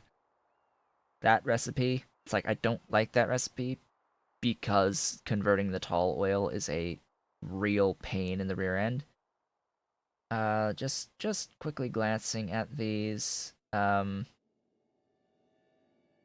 the only two that I would really be interested in here are the chromium aromatics and hydrogen recipes. And this one for diesel in particular. This is like going to be my primary diesel. Now, that being said, aromatics plus hydrogen plus the chromium. Where do I have a lot of aromatics? Well, I have a lot of aromatics right up here. Do I want to use this aromatics? I guess we can use this aromatics. One of these days I'm going to direct feed these and save a bunch of robots in the process, but for now, 1, 2, 3, 4, 5, 6, 7. Yeah, it's a few aromatics. These used to have productivity modules in them, that's why there's so many there. So I'm not getting 1,000 out of this. I don't have. Well, I might have the mushrooms, but I don't. I absolutely don't have enough of the Relesia on the network. 30. How much Relesia on the network? 1169. So, like 500 aromatics is what I have right now. Through this setup here. And I don't know how much I'm using of it, actually. Looks like I was primarily using it to make lube. But I'm a little bit backed up with lube at the moment. I think I might have enough lube right now. So we're going to grab our glorious light oil refinery and make use of our aromatics that are being produced here. One of these is 250 though, so this will just be the one.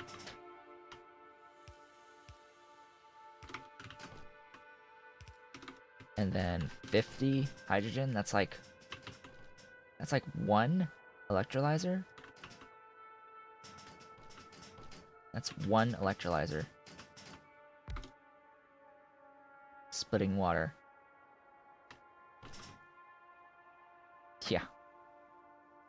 One Mark 1 would do it, let alone a Mark 2. We'll go here. We will vent the thingy. Grab this. Actually, I need to request more.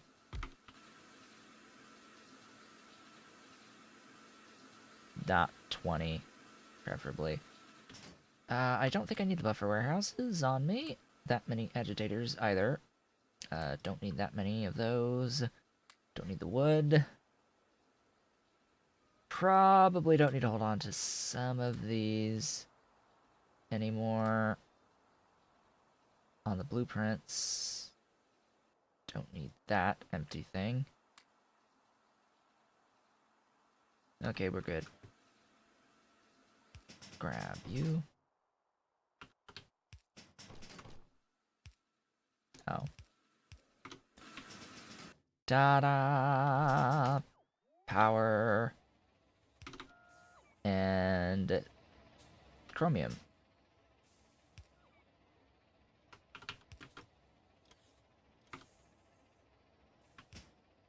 My bots stole the stuff. Hate it when they do that. They stole my stuff.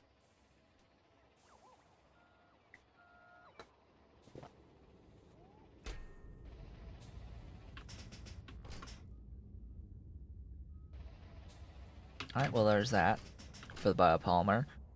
Knellgas in the Gen Labs. Let's start working on some of that. The Knellgas.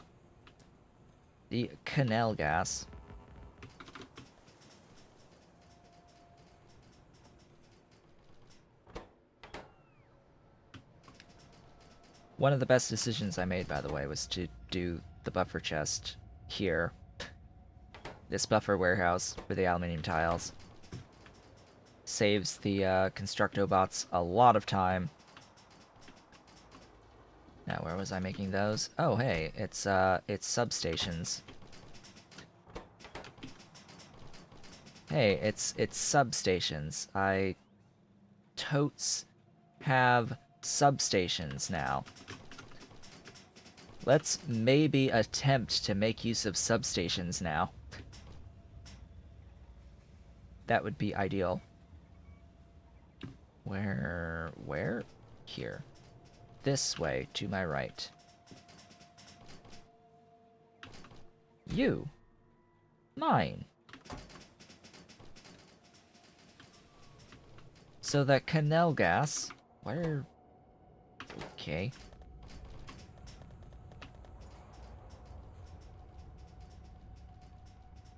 The canal bacteria...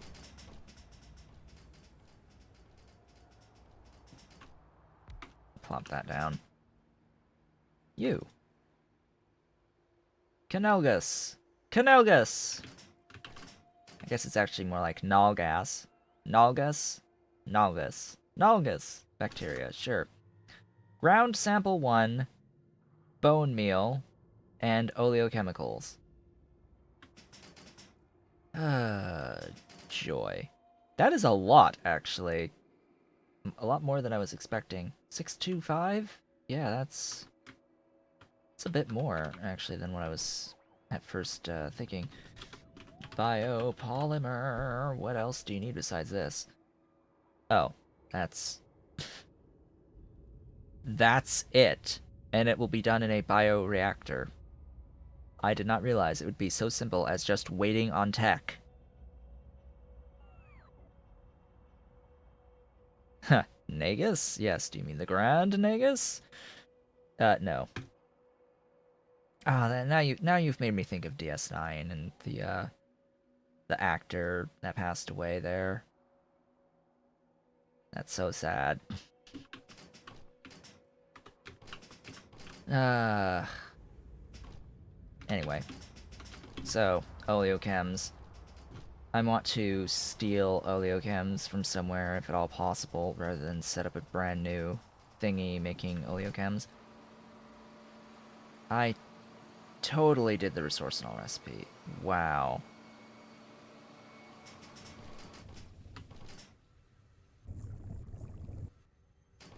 Okay, do you have, like, spare oleochems? I think you do. Man, if only we had oleochemicals through tholins. If only we had a tholin recipe for oleochemicals, that would be, like, amazing. I mean, you totally get a glycerol recipe for tholins at utility science. This is, by the way, the way to make your glycerol. What, like, this will be the preferred method for the glycerol, because avoid collagen use like the plague. Like, just avoid collagen like the plague. Get it from tholins. Like, as soon as I get utility science, I am switching over all glycerol to the tholin recipe, because it sucks. But you cannot get around oleochems at the moment, not until Pi Alien Life. So that's a thing. I am totally stealing the oleochems from here.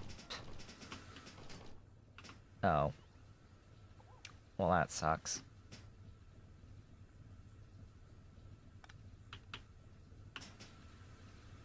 That sucks. How am I gonna route this? Routing! Routing is always going to be an issue. Routing of stuffs.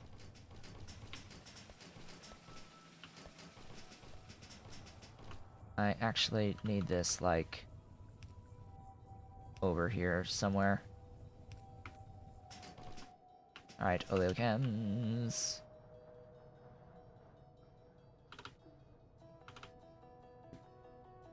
Why?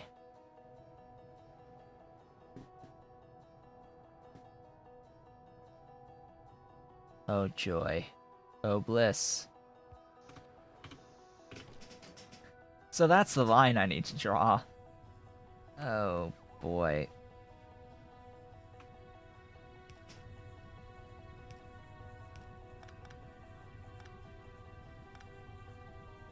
Oh boy. Yeah, this is... Oh, of course. Of course it would be too far of a distance.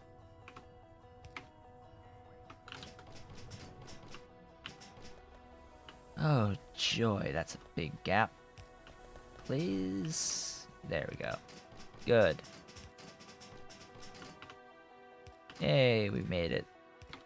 Oleochems! Glorious oleochems. Now, I don't think I've actually set up the bone meal on my network properly. It says deliver 145, but I do not think that those are actually on the network. Why are you... Oh. It's just slow. It's just slow. Let's don't mind that. But I do have this thing called bones and meat. This wonderful, glorious stuff known as bones and meat. You know what? Just it's a waste. It's like a waste to use one of these here like this. I'm too used to using the regular poles now. It feels like too much of a waste to actually use the thingies, substations. Substations literally aren't good enough.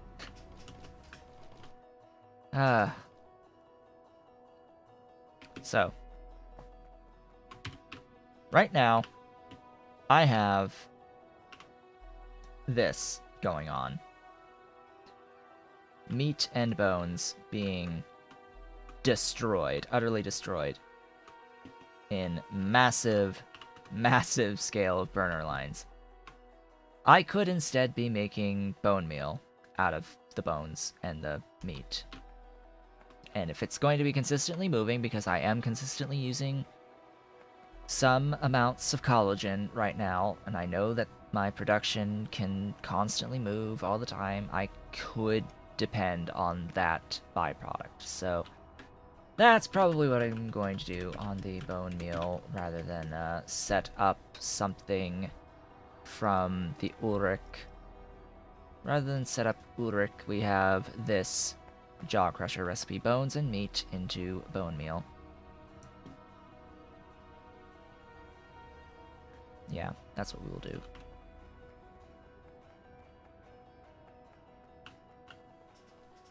And I'll request from the stuffs. Yes, the stuffs. Being very specific here. I will request from stuffs. From buffer chests.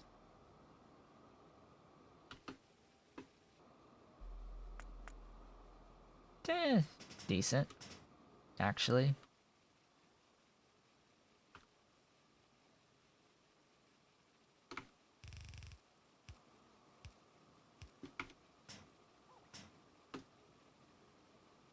Can you, well, I don't have any productivity on me to check, but I'm assuming maybe?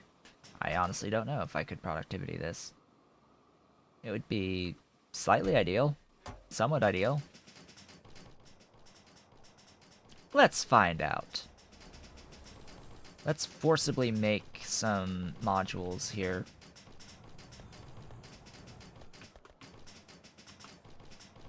By the way, speaking of which,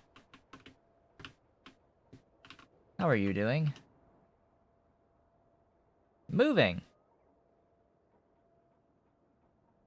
They are moving. Somewhat. So there are some circuit 2s being made out of here right now.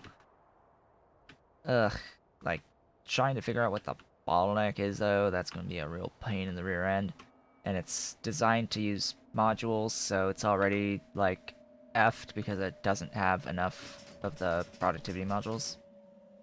I am short by, you know, 350 some odd level 2 productivity modules right now.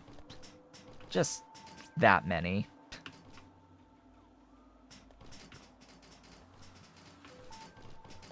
I'm about to forcibly make a bit more. Why are you not moving? Why no resistors? Why no ferrochromium? That's an even better question. Hold up. We need to fix this. This is not acceptable. This is not acceptable. Hi, you. You are being reversed.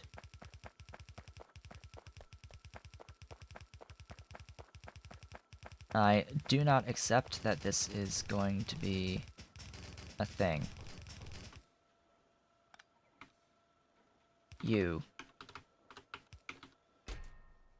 are going to be picking up my ferrochromium alloy wherever the heck that exists in these pages and pages of things. There.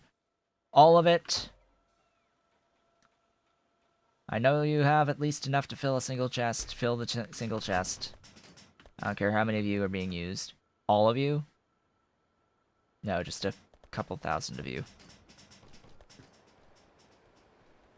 You are going to make sure that I always have ferrochromium alloy. Now, I also am thinking that I am going to terminate this Cermet because I now have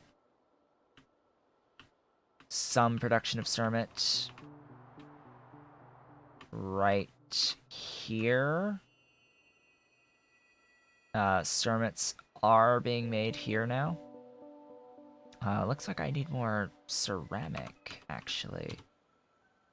That's high pressure furnaces. Hey, ceramic. I totally need more ceramic.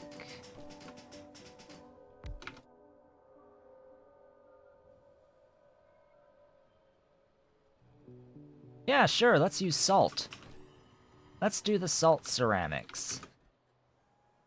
Why not? We'll do salt ceramics. Yeah, that'll help. It would help even more if I actually had productivity modules to use on that to make better use of the salt. It's like, sure, we've got lots of salt. I'll just clip that there and we won't have to worry about it ever again. Right. The rare earths. Sort of need to do something about that. Sort of need to, like, finish that. Did I not, I totally didn't finish that. I routed the gases in, but then I didn't, like, finish what I started. Oops. Let's, you know, finish what I started here. Or did I finish what I started? You know what? I think I may have actually finished what I started. Here's the, thingy of the rare earth. Yeah. And it's actually preferentially picking it up, too, which is fine. What, if any, are the bottlenecks? Sulfuric acid is the bottleneck here. Not enough sulfuric acid production. That's interesting. I find you most interesting right now.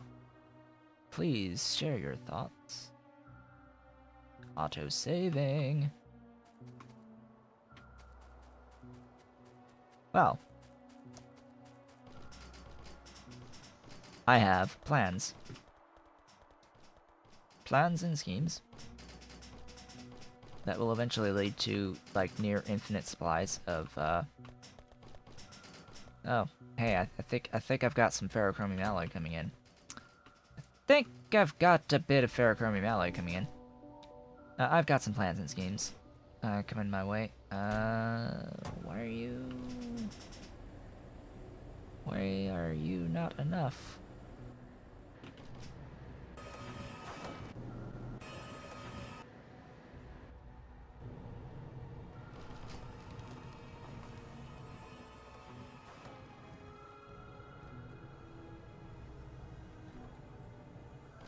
This, is not a good idea. But I will probably do it anyway. I wanted to, like, place it here. Why can I not, like, place it here? Just, please, let me.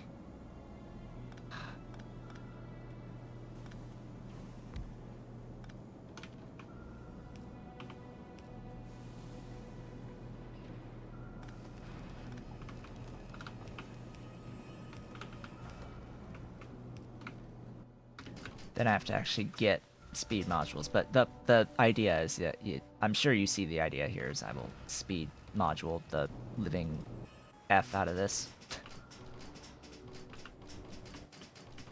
Then I'll have enough CO2. Then we'll have enough CO2 for all the glorious stuff. But, yeah, so... sulfuric acid is a thing I need more of. Clearly. That this isn't doing much about because, hey, perpetually out / needing the, stuffs here. I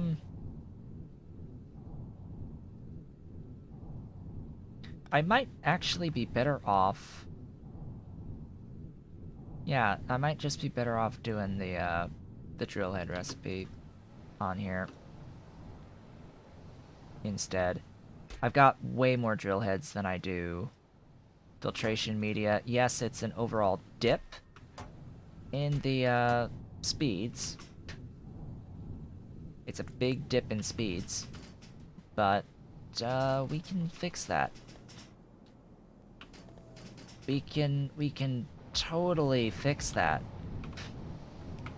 with the power of beacons. I just need to, you know, make some modules for it. I'm like just going from one thing to the next. I've completely forgotten what I'm supposed to be working on right now. But yeah, we're fixing things. That's what we're doing. Tweaks. That's what we're doing. You. No, not you. Where are you? You. Yeah, this thing. I know what I was doing now. I remember. Sort of. I need the ground samples, which means I needed, like, rich clay. So, this was going to be the rich clay, I guess, but... oh, boy, I'm thinking... I was coming over here for what? I don't know. Modules. I was going to... look and see that, hey, it's arrived. They have arrived, the big line of stuffs. So these are now moving again. At least they should be moving again. Welcome back, my circuit 2s. Give me all of these circuit 2s, these glorious circuit 2s, so that we can make some speed modules.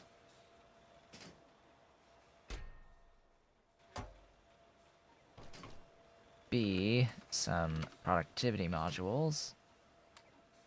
I will gladly take these speed modules. These speed modules, by the way, are being used to make, things. These things. Assembling machine 3s. The productivity modules, and like, the Constructobots want all of the things as well. So I have to, like, grab manually as we are making. I am going to prefer the speed modules here. Maybe.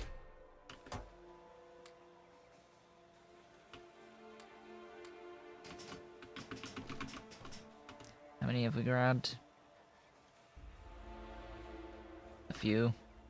7. It's 4, right? Yeah, it's 4 each, but I think we'll just use the level 1s for now, just to have a look at the various things. Alright, I'll let you do your thing with the rest of these. Heading back up over here. I wanted to give some productivity to the, thing that was doing the ceramics, wherever I placed that. Where did I place that? There. Please? No! Oh, you dumb thing, you. Why? Why, you little... That makes no sense. That should use productivity. That should absolutely be able to use productivity. Yeah, so, bacon?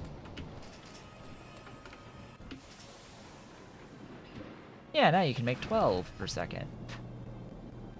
0.24, 0.24. Making 12 used to make 10.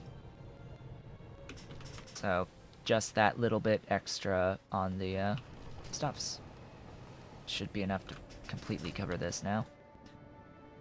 To make all of the beautiful olefins that will go into the petroleum and light oil that goes into, you know, more petroleum into sulfur. That's my little setup that we got going here.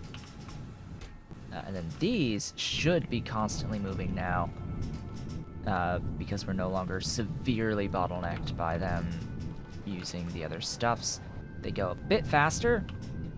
They've gained a plus 12 by just this alone.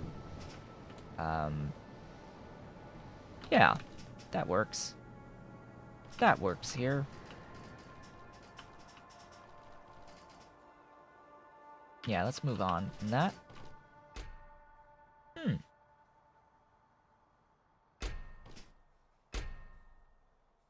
Interesting. Okay. You. No. You. This is just so much of a mess. So much of a mess. And I'm not going to fix it either. It's going to stay a mess until the end of the game. Until we have reached the end. Time to actually work on reaching the end. So you there. I happen to need this recipe. Tar in. Rich clay out. Flue gas out. Some CO2. Some aromatics. That will be vented. Absolutely vented. Hey, guess what? You can't use thing. Oh, hey, they sent me a productivity module too. Yay. But you can use those if you so desire. Yeah, we're just going to do a little bit of venting work.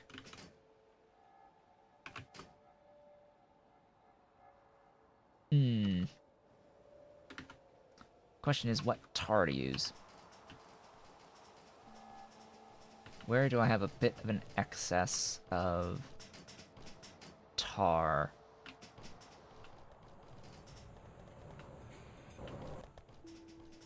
That is a good question. I don't know.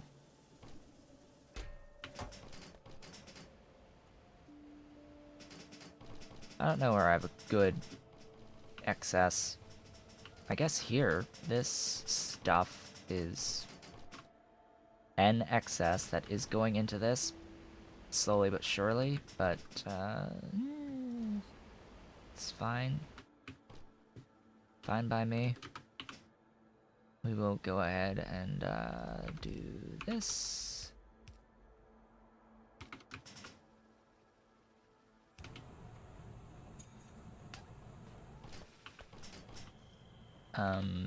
I don't think I wanted to do that.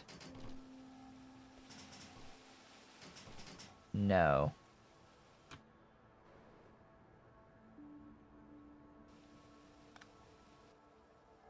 Yeah, I absolutely did not want to do that. You will exist there.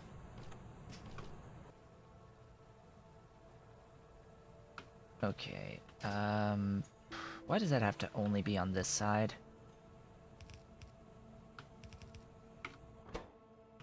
For 8 by 60 is 480.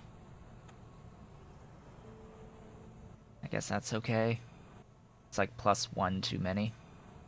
I technically need 2 there. Bring me some copper wire, because I'm going to need that. I'm gonna need some copper wire so I can redo wiring. Or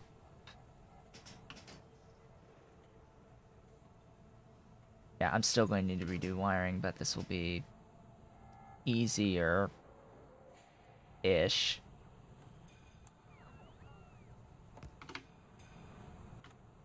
And make sure that I always... Oh, they should be bringing me these. Good. I need another 2 here, like so.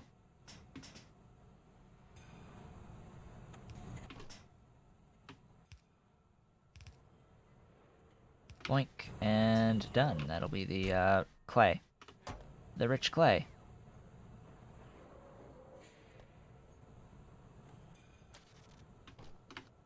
Ta-da! That separates the networks.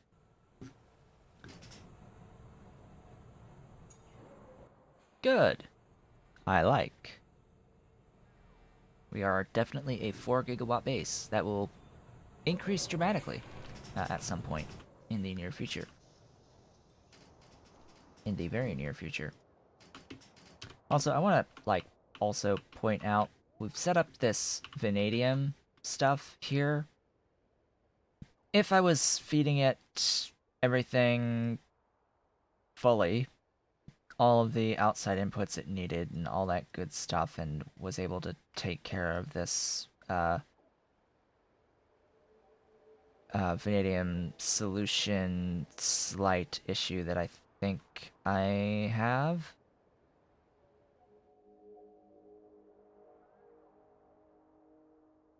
Wait, why are you not moving?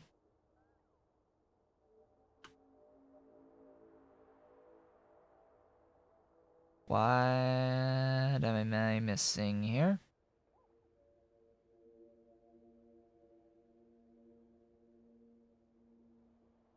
Alright, it's full on this output. Yeah, that's why. It's because the vanadium solution is backed up. And that's the problem with the vanadium chain. This is why I'm highly frustrated with the vanadium chain. Or the vanadium chain is frustrating, is because this loves to be backed up all the time. It loves being backed up, and I don't.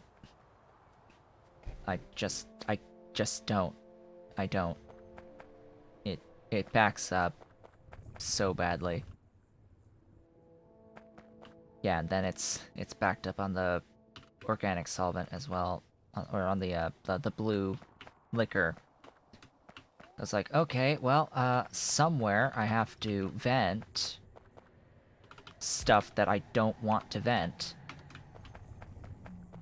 which is highly, incredibly frustrating. It's like some place I just have to vent something I don't want vented.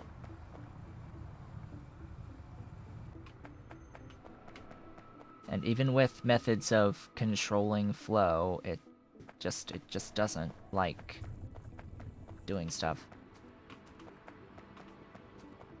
Like, I can say always use this blue. Like, I need to separate this by, like, a tile, or do something along those lines. Like...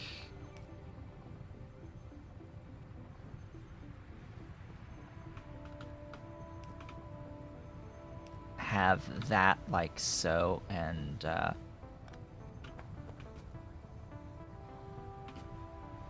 yeah, that's still a problem. I need to not... It's like I need to shift the whole thing by a tile.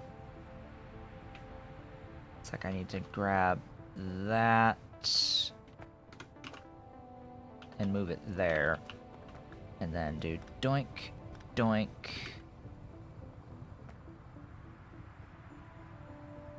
Cut, paste.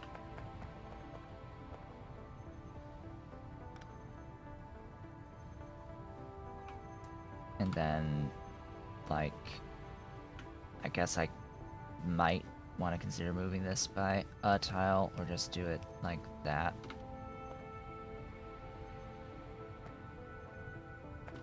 Like, how crazy is this? This is nuts.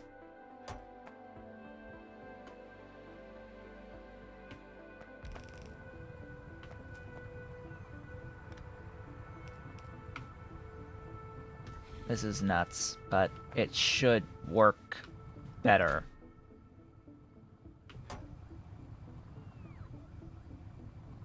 It should work better than it was by putting an underflow valve here, and then making sure that this will get its blue liquor from this always.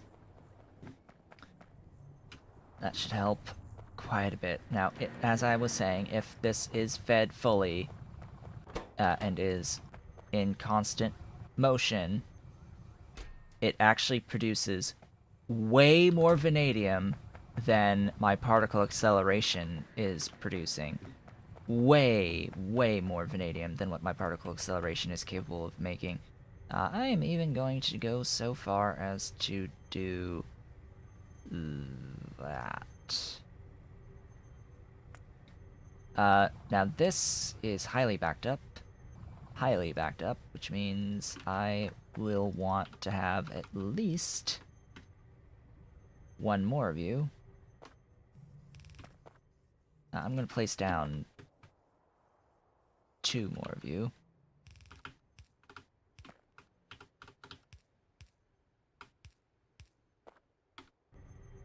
Two, 3, that's a little more than that can handle, so we'll do that. And that's that. I could make more, I can use the tailings to make more tailings dust / acid gas and all that other stuff. This also, this does not produce even remotely enough sodium chlorate. This, on its own, produces nowhere near enough sodium chlorate, so we need to, like, do the spam method on the sodium chlorate. The problem is I don't have the steam. Give me more steam.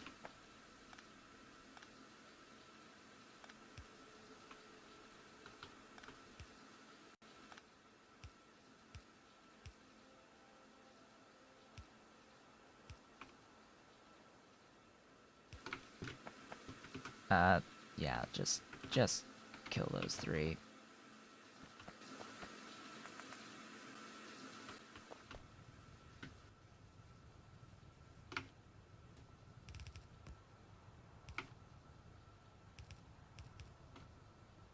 There's some steam.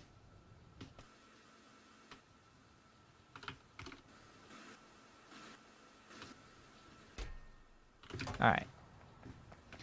That's a little bit more to help with this. It's not processing enough to need 8 per second. In fact, probably the one was fine here, but yeah, I'm just thinking for the future.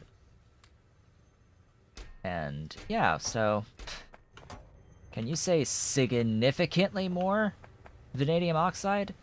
For reference, a single particle accelerator is 0.15 vanadium oxide. I think I'm carrying around particle accelerators. Yes. Excuse me. A single particle accelerator makes 0.15. Doing the actual chain here produces significantly more than 0.15 and uses significantly less power.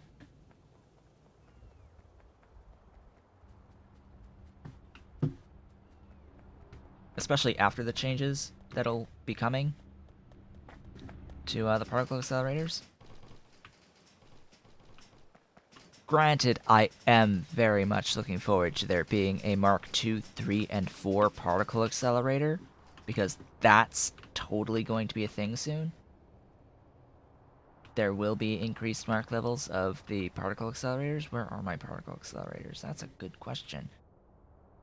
That is a really good question. Where, here versus me, who is here, up and right. Getting lost in my own base. Oh boy.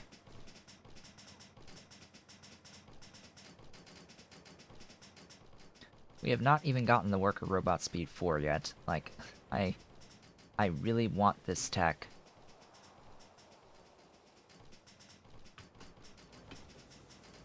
Really, really want this tech. Did I go too far up? I think so. Yes, I did.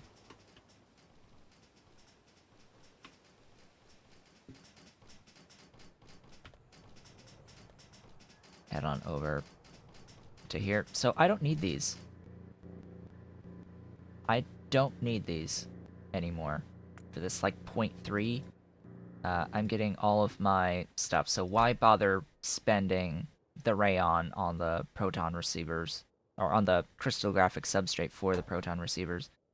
Like, why bother? These are starting to back up or grow in their vanadium oxide because my primary vanadium chain is now producing enough to feed the thing.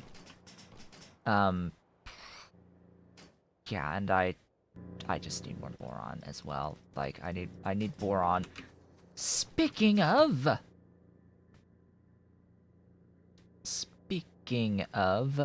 give me that recipe, please. Do I have that recipe unlocked yet?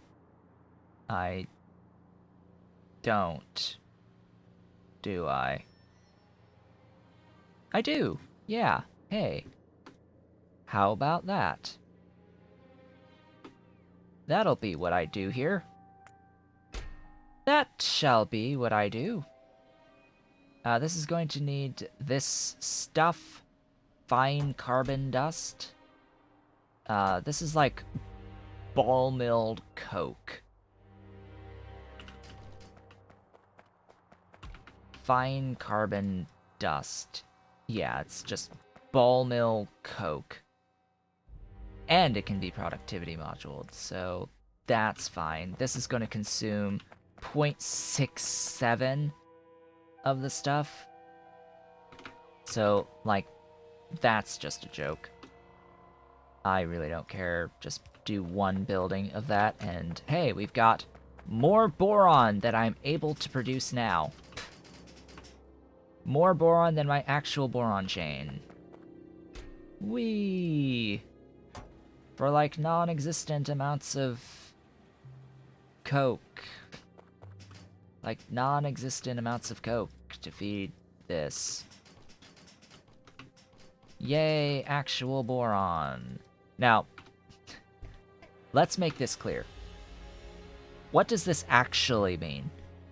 It means that I am spending extra rayon and chromium, to make the boron for proton donors. So this basically just means that proton donors will cost more. In terms of the, like, crystallographic substrate cost and now needing chrome. But that is more than acceptable. Like, that is fine. That's just fine. I don't care if they cost a little bit more of this stuff, because this stuff is insignificant by comparison. Yeah, a bit more rayon, that's sucky, but still, it's a lot better of a way to get the boron. Significantly better for me for now, just because boron is incredibly expensive on HCl, as well as the refined syngas. It is incredibly expensive on HCl and refined syngas. I will take this trade-off to not have to spend all of the extra HCl. Consider that this down here is like 0.6 if it's constantly moving. 0.6 if it's constantly moving. It looks like it is constantly moving right now, but, like, come on. Really? Really, really? You're gonna do this to me? Like that? Wow. That's like not even remotely a good thing there. It's a lot of boron, and it's a lot of stuff. It's a really big setup to actually try to get that much HCl and that much refined syngas. Like, this is expensive. In practice, it's quite expensive. This is the better way. The unfortunate part is you do have to wait. Right, I need to set this to boron.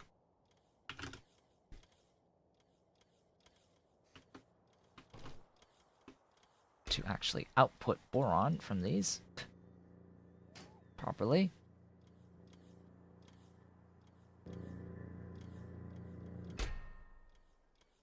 Yeah. That works better. That works a lot better. And that'll be basically more things. More of the proton donors, I would hope, to have all these going all at once. Not the molybdenum. I don't really need the molybdenum as badly, but I need the diamonds and I need the uranium in particular. Probably not 6 things making the uranium ore out of gold. Probably not 6 making the uranium out of gold, but anyway. So what is the ultimate effect of doing all this? Faster worker robot speed techs, like faster techs. That's what that did. That's the ultimate effect of everything that we just did there. Just faster techs, because it's stuff that's involved in purple science.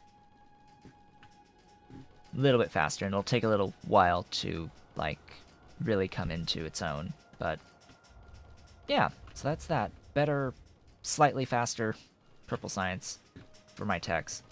You've got diesel. I might want to just store that diesel for now. Just stick down... Do I have any 3? Yes, I do have 3,000 L tanks. Dink. How you doing? Ground samples, right. The ground sample is made in just standard assembling machines out of soil and clay. Oh boy. Standard assembling machines out of soil and clay. And will I want to direct feed it? I think so. So what I'm going to do is I'm going to take this, place it 2 tiles away, do that. Find wherever the heck the ground sample is. Get rid of that. Oh, hey, it's filled up. Good. Get a soil machine. Hey, bring me some soil machines. That would be great. That would be great if you could bring me some soil machines.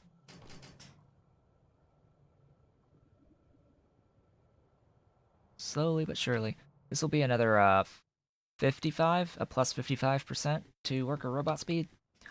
They'll be zooming. They shall be zooming.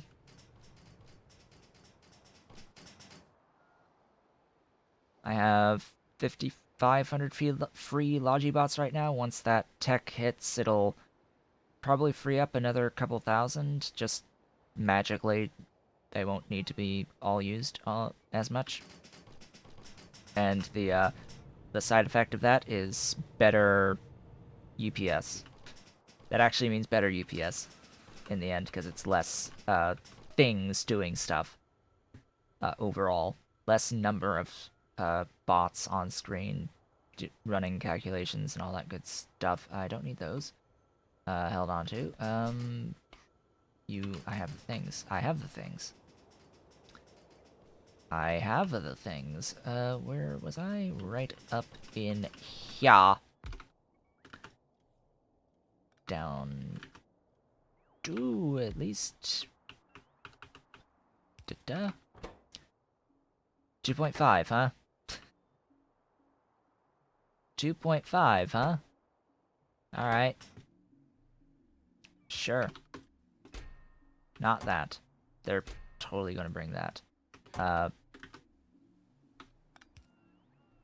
There we go. Do that, that, and water. And that will be ground samples. I will also shove them into a chest, the excess.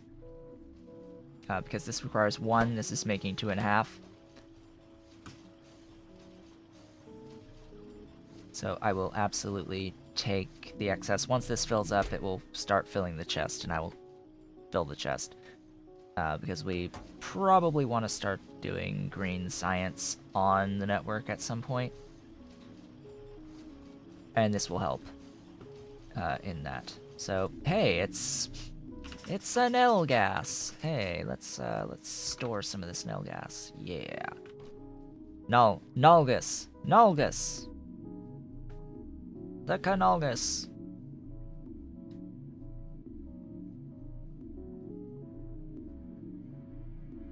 Yay. So, biopolymer. Urea, collagen, Knellgas, diesel, and then silver foam. We can't make the silver foam yet, but of all these things for the silver foam, it's silver-zinc alloy. Refined syngas. Where am I making refined syngas so I can just plop down an advanced foundry? I don't know. Where am I doing a refined syngas?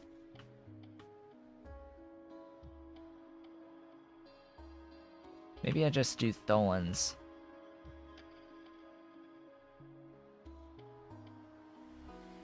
Tholin syngas. I don't know.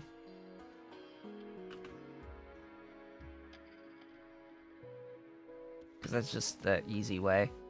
Yeah, I've got Tholin refined syngas up here. Little bit of it. Looks like it is being somewhat used. Let's grab an advance. I don't have any. Advanced foundries, please. Bring them to me. Also bring me, like, these. Plenty of these. And if you can, I don't know how many of these assembling machines there are in storage right now. Probably none. Big ol' fat 0.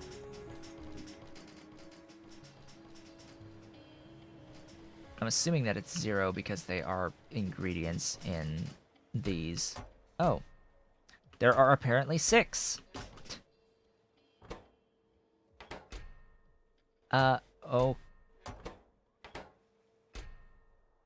Oh, I see. I removed the assembling machine request because I didn't expect that I would need to use that many gen labs soon. Like, I didn't expect to need the gen labs soon. But hey, Knellgas. We need them. Now, I will take all these. All of them. Good to see that they're being made. Because those are speed modules that needs. Have you brought me stuff yet? They brought me some of the factories, but they still haven't brought me the stuff here. Yeah, I have all the factories now, the automated factory Mark IIs. What about the these guys? Yeah, on the way. On the way. Apparently 1 is on the way. Satisfaction 9 out of 10? Oh, there it is. Okay. Why was it not... Was I, like, blind?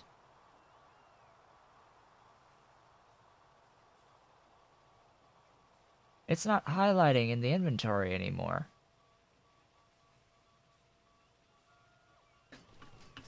Hey, Factorio devs. I think I found a bug with your most recent release of the game. Hovering over a logistics item a logistics request item is supposed to highlight it in your inventory if you have it, and it's not doing that anymore. It's just not doing it. Alright, how much, no, not that, this. How much? 120. Okay.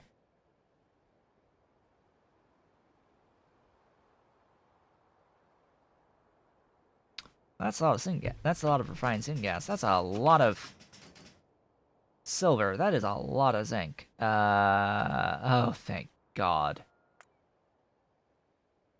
Countdown until this changes has begun.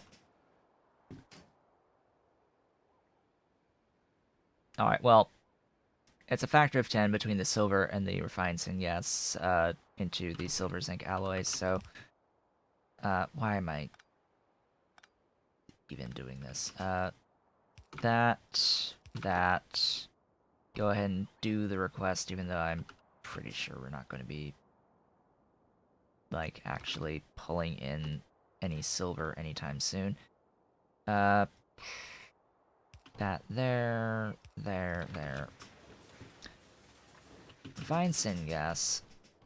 I'm gonna pull up some Tholen stuff, and we'll fill the space there with Tholen-based refined syngas. Huh.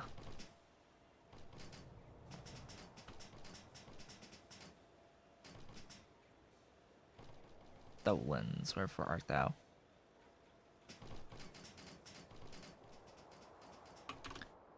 Where are they again? Over here. They are over here.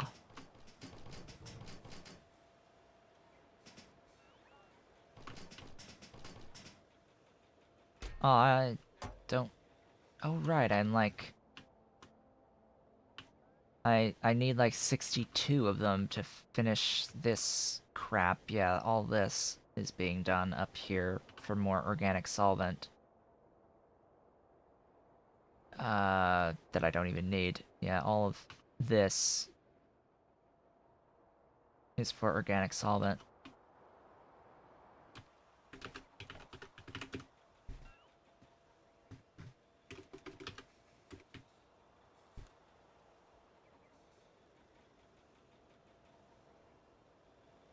Let us count the ways. Just wanting to have another look here. Syngas methanol. Activated syngas. Chromium petroleum water. That's not too bad, actually. Considering how relatively simple it is to get petroleum.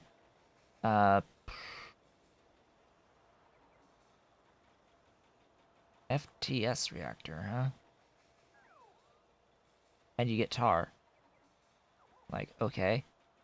Sure.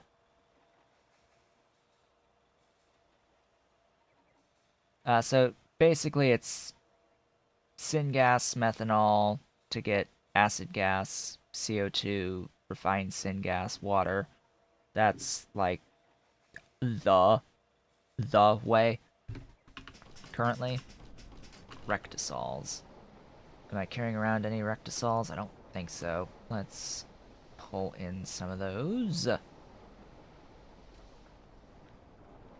Rectimasols.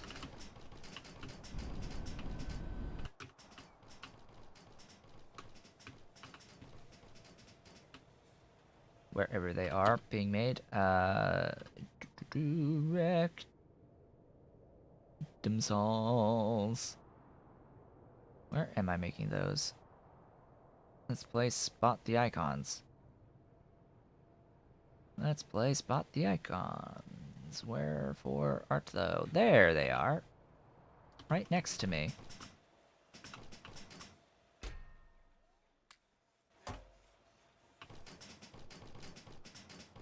Right next to me, of course. Of course they're right next to me. They will always be right next to you. So, this. 1 makes 100. Can not use productivity modules. Don't even plan around that. Don't even plan around it using productivity modules into the future. Because, well, Pyanodon has this real, like, disdain for allowing productivity modules used in any fluid whatsoever. Like, for some reason, Pyanodon just hates allowing productivity on anything involving fluids ever.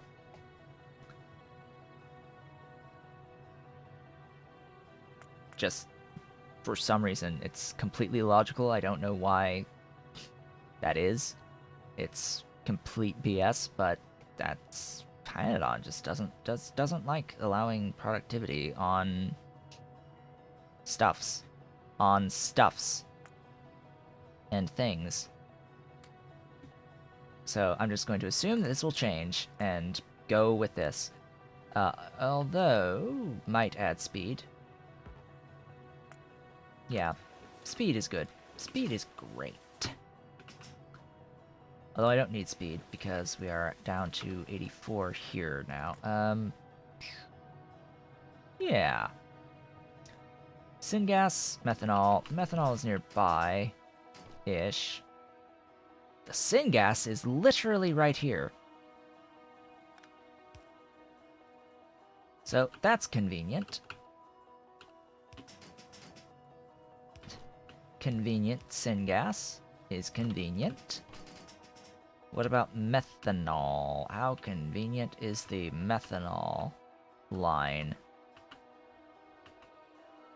I thought I saw it somewhere. I guess I am wrong. Here is the methanol. On the other side of this setup. Alright. Well, that's easy enough.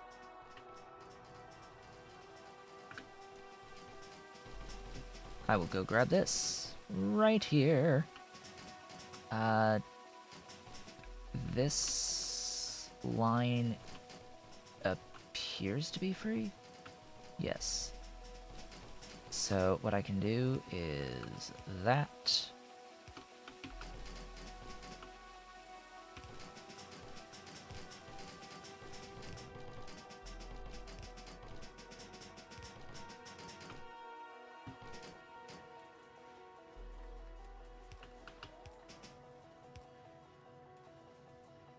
I'll just do that way.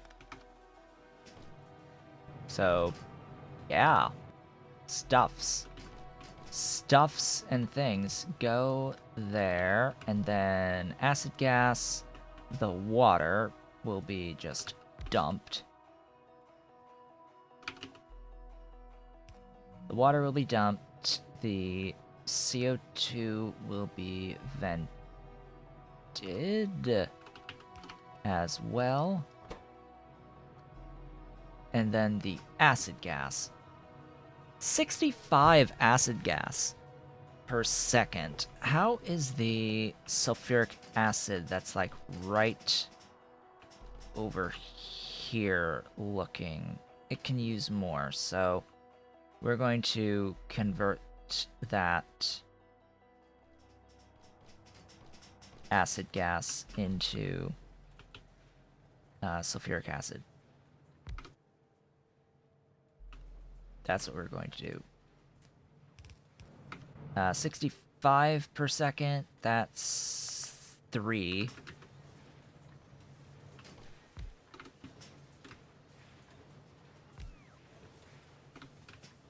I need to actually move this one tile further. Just because of the water line here. Oh, come on. Of course. Of course, of course. I need to move this a little bit further away. And if I'm going to bother doing that, we're going to do it like this.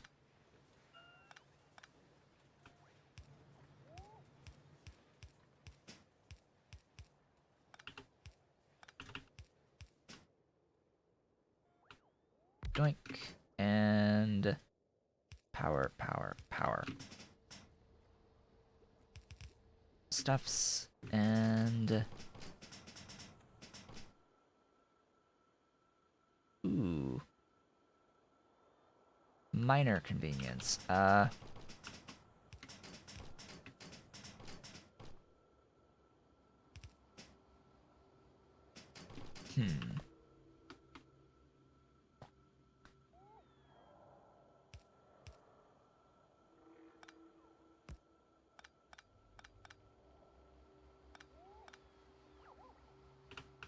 Like, this guarantees beautiful things. There, there, and done. Hey, we did it. After a while, you find it hard to keep track of what you're doing in Pi. Often start building an array of something and then realize you already have it somewhere else. Yeah, I think I've done that a few times. It's like, oh hey, I've done this thing. I didn't actually need to do this thing because I've already done it. It's the Silver-Zinc alloy. We are non-zero on Silver-Zinc alloy. It exists. It exists in the non-zero amounts. I know how much of this I'm going to need, so I'm really tempted not to limit this chest, but yeah, I'm going to limit the chest down to near nothing.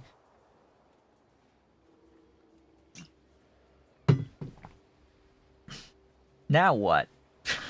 Like, okay, I have literally everything now that I need for biopolymer. I think. That was the only thing I needed for the silver foam. Because I have the limestone, acetylene, hydrogen chloride, and peroxide. So... yeah? Hey, thank you for the bits, gentlemen's thoughts. Yeah, Silver-Zinc alloy milestone. Yeah. We've got that, which inherently means we have the silver foam for the biopolymer. I just need the tech now. It's just the tech. And that's just time at this point. The tech is just time, not really any major resources from me, that is. I could do a lot of work to make it take less time, but right now it's just time.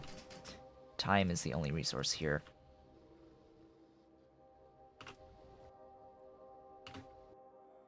Sulfur? Alright. Well. I have a mission, yeah, so logistic storage, negative. Negative logistic storage on sulfur, which, yeah. We can solve this problem. This is an easily solvable problem. Do you know why this is an even easily solvable problem? This exists. This exists. Right here. And you can see that I'm totally doing this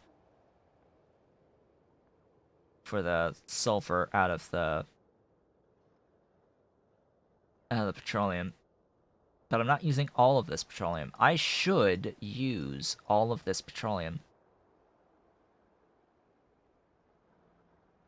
Question of the day is, why am I not? Like, huh? Well, step one is to make better use of that petroleum that's being produced up there. That's step one. Expand out those, chemical plants. making sulfur out of petroleum. Like, that's clear as day, something that's required. And then maybe off-screen what I'll do is I'll, if I remember to do so, set up an actual aromatics petroleum setup with reformers and make like a mega sulfur production factory out of that. So I'm going to need this right here. Invert it.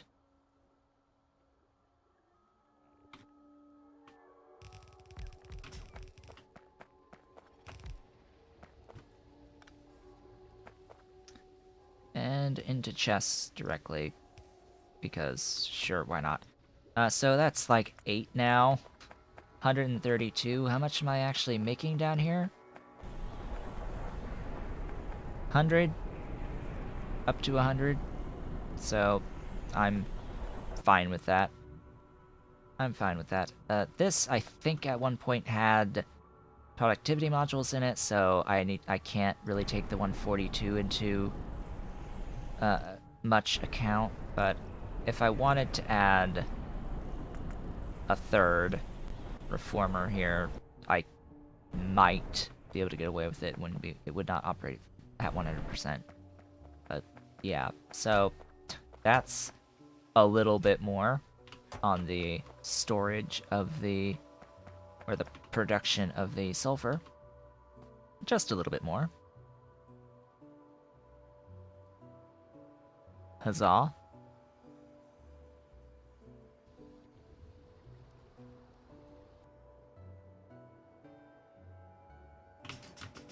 Alright.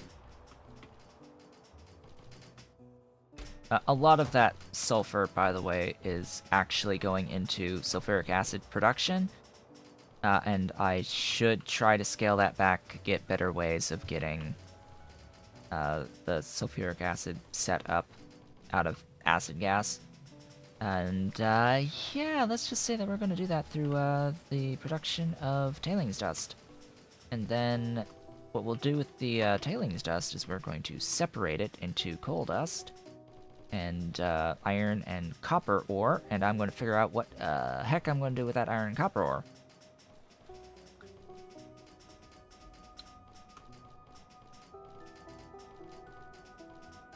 As well as what to do with all of that coal dust, because that is a lot of coal dust that gets produced out of it. It's like, I might just vent it. Might just destroy it. But anyway. Well, what to do for last 8 minutes? What to do for 8 minutes? Let's have a look and see if this is, like, actually moving. It still needs more sulfuric acid. It still needs more sulfuric acid, but I think that the rare earth oxides are a lot better than previously. Glad that I have set that up, because we are apparently, like, really, really lacking in sulfuric. Oh my goodness. Maybe I should take care of that sooner. Let's start working on the sulfuric. You're, like, non-existent anymore? For my helium? For the helium, you're non-existent anymore? How is this petroleum up here looking? Fine. Ooh, now that's a good idea. Since I'm making petroleum out of my methanol production that I have going on here, the methanol that I have going. Yeah. Yeah, that makes sense. I can just convert the extra petroleum that's coming out of here into glorious stuff. glorious sulfur. Let me just follow this line a bit. Oh, hey. Yeah, because I'm already overflow valving it to vent, and it's actively venting, so why not use the excess?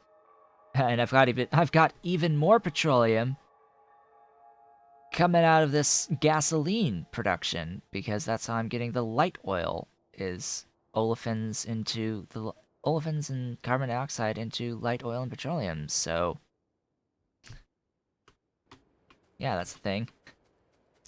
Thank you for the host for like the last 5 minutes of the stream, gentlemen's thoughts. That's absolutely wonderful. We are totally leaving in 5 minutes. Oh, this is built now. Good. This is finished being built. The glorious Mark IIIs on the power Mark III turbines are done for this section. They are apparently consuming half at the rate, so that's fine. That bar is not accurate on the consumption. It says 45 out of 90, 46 out of 90, but the bar isn't halfway full. I guess that's just the internal storage of it, maybe. Alright then, going to that petroleum line to potentially make some more sulfur. Yeah, at least it's done for the last 5 minutes.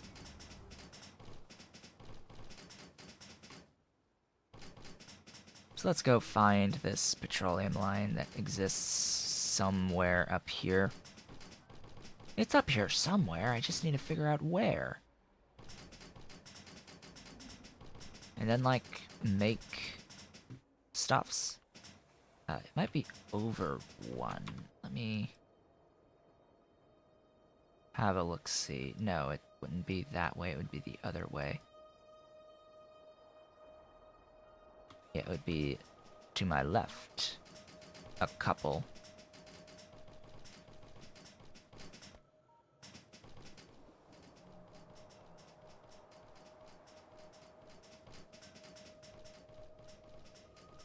All the way over here? There's methanol.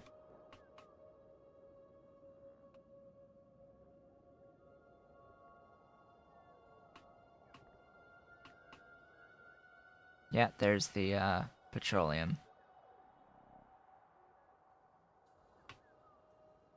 And then it goes over from there, so that's where I'll set this up.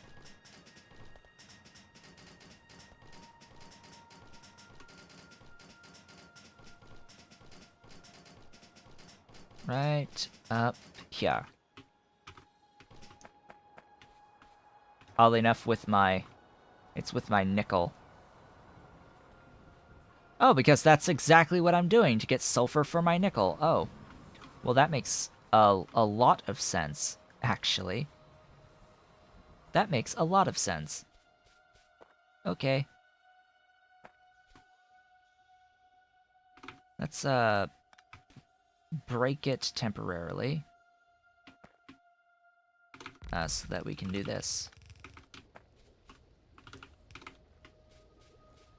And then doink, doink, doink, doink.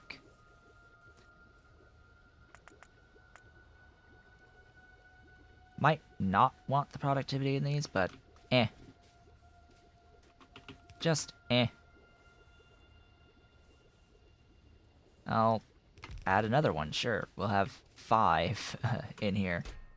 And that'll be potentially consuming literally all of the petroleum that I have. So, yeah, that'll wrap us up for today, and today's stream. What did we get done today? Well, I did logistics on the production of more rare earth oxides, so we now have more rare earth oxides coming from 2 mines mining rare earth ore. We are... Oh, you know what? I need to actually totally add, like, a few more of these, because this process is 5 per second. I need at least 2 there to actually pull in sufficient amounts. Same here. I need more inserters. Probably just need to, like, keep tweaking anyway. Oh, I can get rid of that now. That marker's been there for a long time. What else? Oh boy, we did lots of tweaks and things. Made sure that we aren't going to be overflowing on or be stuck on the vanadium solution or the blue liquor in the vanadium chain, which is officially moving, by the way. Vanadium chain is moving. We are backing up on vanadium oxide, if you can believe that. We are actually backing up on the vanadium oxide through just like the one Ziffo pool. Like, what? All you have to do is just build the chain? And you get a lot? Like,